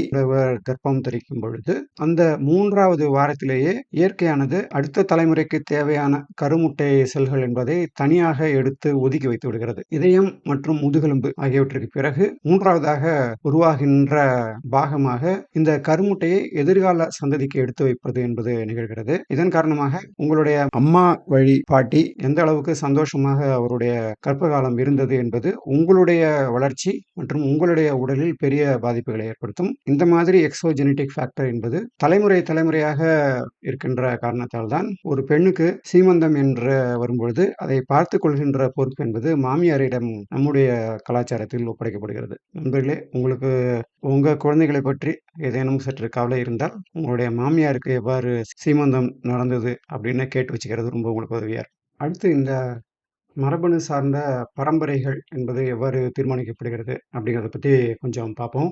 இது வரைக்கும் பார்த்த டிஸ்கஷன்ல இருந்து ஒரு ஒய் குரோமோசோம் என்பது வழி வழியாக ஆண்கள் மூலமாக மட்டும் அந்த ஒய் குரோமோசோம் மூலமாக கடத்தப்படுகிறது அப்படின்னு பார்த்தோம். இதுவே பெண்கள் என்று வரும்பொழுது பெண்களுடைய செல்லில் இருக்கின்ற மைட்டோகாண்ட்ரியல் டிஎன்ஏ என்பது தனித்துவமாக ஒரு தாய் எந்த வழியில் வந்தார் என்பதை கண்டுபிடிக்க உதவியாக இருக்கும் அப்படின்னு நம்ம பார்த்துக்கிறோம். இந்த படத்தில் அதை நான் காட்டியிருக்கிறேன். இதில் வந்து 3 விதமான டிஎன்ஏ மெட்டீரியல் இருக்கு. இந்த இடது பக்கத்தில் பார்க்கின்ற இந்த ஒய் குரோமோசோம் என்பது ஆண் மூலமாக மட்டும் தொடர்ந்து கடத்தப்படுகிறது. வலது பக்கத்தில் நாம் பார்க்கின்ற மைட்டோகாண்ட்ரியல் டிஎன்ஏ என்பது பெண் மூலமாக மட்டும் தொடர்ந்து அடுத்த சந்ததிகளுக்கு கடத்தப்படுகிறது. இந்த நடுவில் இருக்கின்ற ஆட்டோசோமல் டிஎன்ஏ என்று சொல்வார்கள். உடல் கூறு சம்பந்தப்பட்ட 22 குரோமோசோம்கள் என்பவை 2 பெற்றோர்களிடமிருந்தும் ஒவ்வொரு தலைமுறைக்கும் கடத்தப்படுகிறது. அப்படி பார்த்தீங்கன்னா இங்கே மேலே இருக்கின்ற 4 விதமான வண்ணங்களும் உங்களுடைய உடலில் வெளிப்படுவதை பார்க்கலாம். அதாவது உங்களுடைய தாத்தா பாட்டி 4 பேரும் சேர்ந்து உங்களுடைய உடல் மற்றும் செயல் ரீதியான குரோமோசோம்களுக்கு காரணமாக இருக்கிறார்கள். உங்களுடைய தாய் மற்றும் தந்தை உங்களுடைய பாலின குரோமோசோமுக்கு காரணமாக இருக்கிறார்கள். உங்களுடைய செயலாக்கம் போன்ற விஷயங்களுக்கு, உங்களுடைய உடல் செல் செயலாக்கம், செயலூக்கம் போன்ற விஷயங்களுக்கு உங்களுடைய தாயாரானவர் காரணமாக இருக்கிறார். இந்த மாதிரி வேறு வேறு பெற்றோர்கள் வரும்பொழுது அது தலைமுறையாக எவ்வாறு அந்த மாற்றங்களை ஏற்படுத்தும் அப்படின்னு கொஞ்சம் பார்த்துக்குவோம். இந்த படத்துல 2 காம்பினேஷன்ஸ் காட்டியிருக்கிறேன். இந்த இடது பக்கத்தில் இருக்கிற காம்பினேஷன் வந்து ஒரு 3 தலைமுறைகள் ஒரு குழந்தை மட்டும் பெற்றுக்கொண்டால் அது 3வது தலைமுறையில் எங்கே போய் முடியும் அப்படிங்கிறத நான் காட்டியிருக்கிறேன். இதில் வந்து நம்பர் 1ல் வந்து இந்த மஞ்சள் நிறம் மற்றும் நீல நிறம் மற்றும் இங்கே பச்சை, அப்புறம் இன்னொரு ஆண் வந்து நீல நிறத்தில் கொடுத்துருக்குறோம்.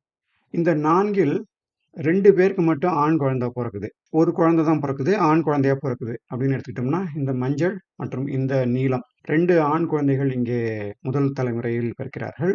இந்த 2 ஆண் குழந்தைகளும் மற்ற 2 பெண்களை திருமணம் செய்யும் பொழுது இதில் பார்த்தீங்கன்னா நம்ம ஒய் குரோமோசோம் மட்டும் எடுத்தோம், மைட்டோகாண்ட்ரியல் டிஎன்ஏ மட்டும் எடுத்தோம் அப்படின்னா 2 பெண்கள் மட்டும் இங்கே வராங்க. இந்த 4 பேர்களும் திருமணம் செய்து கொள்ளும் பொழுது முதல் பேர் இங்கே காட்டியிருக்கிறோம், அடுத்த பேர் வந்து இந்த இடத்துல காட்டியிருக்கிறோம். இப்போ இதுல இருந்து அடுத்த தலைமுறை வரும்பொழுது ஒருவேளை அவர்களும் ஒரே ஒரு குழந்தையை பெற்றுக்கொண்டால் அதில் ஒரே ஒரு ஆண் மட்டும் இங்கே எஞ்சியிருப்பார்.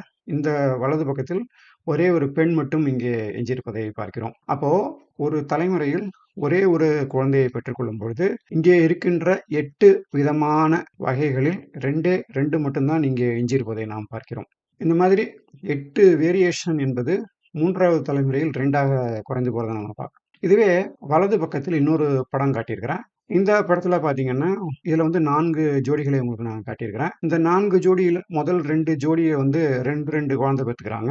3ம் 4ம் ஆளுக்கு ஒரே ஒரு குழந்தை பெற்றுக்கிறாங்க அப்படின்னு வச்சுக்கிட்டோம் அப்படின்னா இது அடுத்த தலைமுறை இவர்கள் திருமணம் செய்து கொண்டு ஜோடி சேர்ந்து திருமணம் செய்து கொள்ளும் பொழுது கடைசியாக வரும்பொழுது இங்கே நீங்கள் பார்க்கும் பொழுது 8க்கு 6 என்ற விதத்தில் அவர்கள் இருப்பதை நம்ம பார்க்கலாம். இப்போ இந்த ட்ரீயை நம்ம ஃபாலோ பண்ணோம் அப்படின்னா இந்த நீளத்தில் இருக்கிறவர் ஆண் குழந்தை, அது இன்னொரு பெண் குழந்தை இங்கே வருகிறது. அவர்கள் தாய் மற்றும் தந்தை 2 லீனியேஜ்லையுமே அப்படியே அவங்களுக்கு ரெப்ரசன்ட் பண்றதுக்கு இன்னொரு சான்ஸ் இங்கே கிடைக்குது. இதுவே வலது பக்கத்தில் இருக்கின்ற இந்த 2 பேர்ல ஆளுக்கு ஒரு சான்ஸ் தான் கிடைக்குது. இந்த இடத்துல இன்னொரு பர்டிகுலர் லீனியேஜ், இந்த லீனியேஜ் போயிடுது.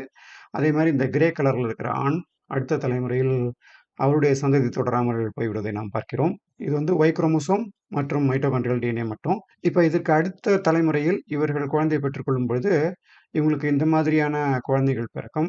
ஆண் குழந்தைக்கு இவருக்கு பெண் குழந்தை பிறக்குது, இப்போ இவருக்கு வந்து ஒரு ஆண் குழந்தை பிறக்குதுன்னு எடுத்துட்டோம் அப்படின்னா இந்த மாதிரி ஒரு 6 காம்பினேஷன் இருக்கும். திரும்ப அவர்கள் 2 குழந்தைகளை பெற்றுக்கொண்டால் 3வது தலைமுறையில் இது மாதிரி இந்த 8லிருந்து 6ஆக இந்த தனித்துவமான காம்பினேஷன் குறைஞ்சிருக்கிறத நம்ம பார்க்கலாம். இப்படி பார்த்தோம் அப்படின்னா உங்களுக்கு அதிக குழந்தைகளை பெற்றுக்கொள்ளும் பொழுது, உங்களுக்கு உங்களுடைய சந்ததி தொடர்வதற்கான வாய்ப்புகள் ஆண் மற்றும் பெண் ரீதியில் அதிகமாக இருக்கிறத பார்க்குறோம். இப்ப நம்முடைய தமிழ் கலாச்சாரத்தில் மாமன் மகள் அல்லது மாமன் மகனை திருமணம் செய்து கொள்வது என்பது ரொம்ப சகஜமாக, கலாச்சாரமாகவே இருப்பதை பார்க்கிறோம். இந்த வலது பக்கத்தில் இருக்கின்ற படத்தை நீங்கள் அதுபோன்ற ஒரு சொந்தத்தில் திருமணம் செய்து கொள்கின்ற ஒரு அமைப்பாக எடுத்துக்கொண்டால், ஆணின் மூலமாக தந்தையினுடைய ஒய் குரோமோசோம் அடுத்த தலைமுறைக்கு கடத்தப்படுகின்ற சான்ஸ் அதிகம். அதுபோல தாயினுடைய மைட்டோகாண்ட்ரியல் டிஎன்ஏ என்பதும் அடுத்த தலைமுறைக்கு தங்கை மூலமாக கடத்தப்படுகின்ற சாத்தியக்கூறு அதிகம். இது மாதிரி காலப்போக்கில் அவர்கள் செய்து வந்தார்களேயானால், தாய் மற்றும் தந்தை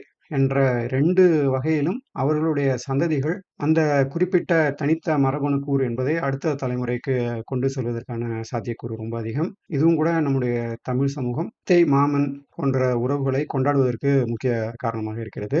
இது மரபணு ரீதியாக எப்போதும் உகந்ததா அப்படின்னு பார்த்தோம்னா, அப்படி சொல்ல முடியாது.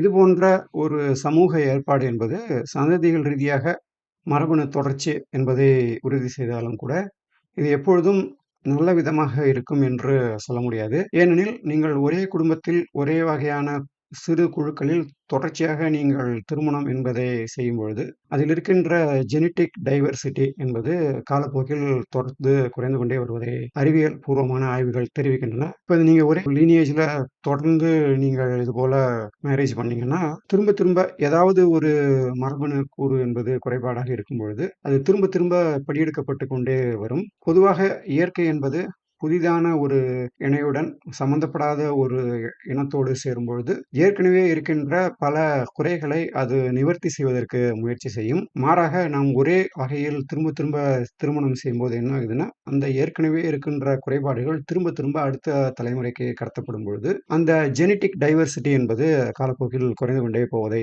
பார்க்கலாம். இது பண்டைய சமூகங்களில் பல சமூகங்கள் அப்படியே அழிந்து போனதற்கு இது ஒரு முக்கியமான காரணமாக சொல்லப்படுகிறது. இந்த இன்பிரீடிங் டிப்ரெஷன் என்பது நீண்டகால அளவில் ஒரு இனத்தையே அழிக்கக்கூடிய வல்லமை கொண்டது. மாறாக வேறு ஒரு சமூகத்தை சேர்ந்த அல்லது நம்முடைய இனத்துக்கு தொடர்பில்லாத இன்னொரு சமூகத்திலிருந்து நாம் திருமணம் செய்து கொள்ளும் பொழுது ஜெனடிக் பூல் என்பது ஏற்கனவே இருக்கின்ற பல குறைகளை, பிழைகளை நிவர்த்தி செய்து கொண்டு வீரியமுள்ள சந்ததிகளை உருவாக்குவதற்கு முக்கிய காரணமாக அமைகிறது. நாம இந்தியாவில் பார்த்தோம்னா, நம்முடைய ஜாதி முறை என்பது அல்லது குடும்ப முறை என்பது திரும்ப திரும்ப இந்த இன்பிரீடிங் டிப்ரெஷன் என்பதை காலப்போக்கில் ஏற்படுத்தி வைத்திருப்பதை நாம் பார்க்கிறோம். இப்போ உங்க குடும்பத்துல தொடர்ச்சியாக இது போன்ற மரபணு சார்ந்த குறைகள் இருந்தால், நீங்கள் துணிந்து வேறொரு இனம் அல்லது மதம், ஜாதி போன்றவரை சேர்ந்தவரை நீங்கள் திருமணம் செய்து கொள்ளும் பொழுது, உங்களுக்கு சம்பந்தமே இல்லாத இடத்திலிருந்து நீங்கள் பெண் அல்லது மாப்பிள்ளை எடுக்கும் பொழுது, இந்த மரபணு ரீதியான குறைகள் களையப்பட்டு நீங்கள் ஆரோக்கியமான சந்ததிகளை பெற்று உங்களுடைய சந்ததிகள் நீண்ட காலம் தொடர்வதற்கு நீங்கள் வாய்ப்பளித்தவராக இருப்பீர்கள். அதனால இந்த நெருங்கிய சொந்தம் மற்றும் ஜாதிகள் என்பதை தாண்டி உறவு வைத்துக் கொள்வது என்பது மரபணு ரீதியாக மனிதர்களுக்கு, நம்முடைய தலைமுறைகளுக்கு ரொம்ப நல்லது நண்பர்களே. நண்பர்களே, மரபணு தரவுகள் என்ற விஷயத்தை பார்ப்பதற்கு முன்பாக நாம் இறுதியாக பார்க்க வேண்டிய ஒரு கலைச்சொல் என்பது ஹேப்லோ குரூப் அல்லது ஹேப்லோ டைப் என்பதாகும். இன்றைக்கு மரபணு சார்ந்த காலக்கணிதம் செய்வதில் இந்த ஹேப்லோ குரூப்புகள் என்பவை முக்கிய அடையாளம் காட்டிகளாக செயல்படுகின்றன. இதை பத்தி என்ன அப்படின்னு கொஞ்சம் புரிஞ்சுக்கோமா? இப்போ நாம ஜீன்கள் என்பவை படியெடுக்கப்படுகின்றன அப்படின்னு பார்த்தோம். இந்த மாதிரி ஒரு மியோசிஸ் என்ற ஒரு நிகழ்வு, செல்கள் படியெடுக்கப்படுகின்ற நிகழ்வு நிகழும்போது, ஒரு குரோமோசோமில் இருக்கின்ற ஒரு குறிப்பிட்ட ஜீன்களின் வரிசை என்பது அப்படியே அடுத்த தலைமுறையில் படியெடுக்கப்படுகிறது. 23 குரோமோசோமே கம்ப்ளீட் ரேண்டமா மாறாம ஒரு செட் ஆஃப் ஜீன்ஸ் வந்து அப்படியே வேற வேற பேட்சா அடுத்த தலைமுறைக்கு கடத்தி செல்லப்படுகின்றன. இந்த மாதிரி பேட்ச் என்பது வரும்பொழுது, வேற வேற மனிதர்களிடம் இருந்து நீங்கள் இந்த பேட்ச் காமனா இருக்கிறதா என்பதை பார்த்து, அவர்கள் ஒரே விதமான மூதாதையரிடமிருந்து வந்தவர்களா என்பதை நாம் சொல்ல முடியும்.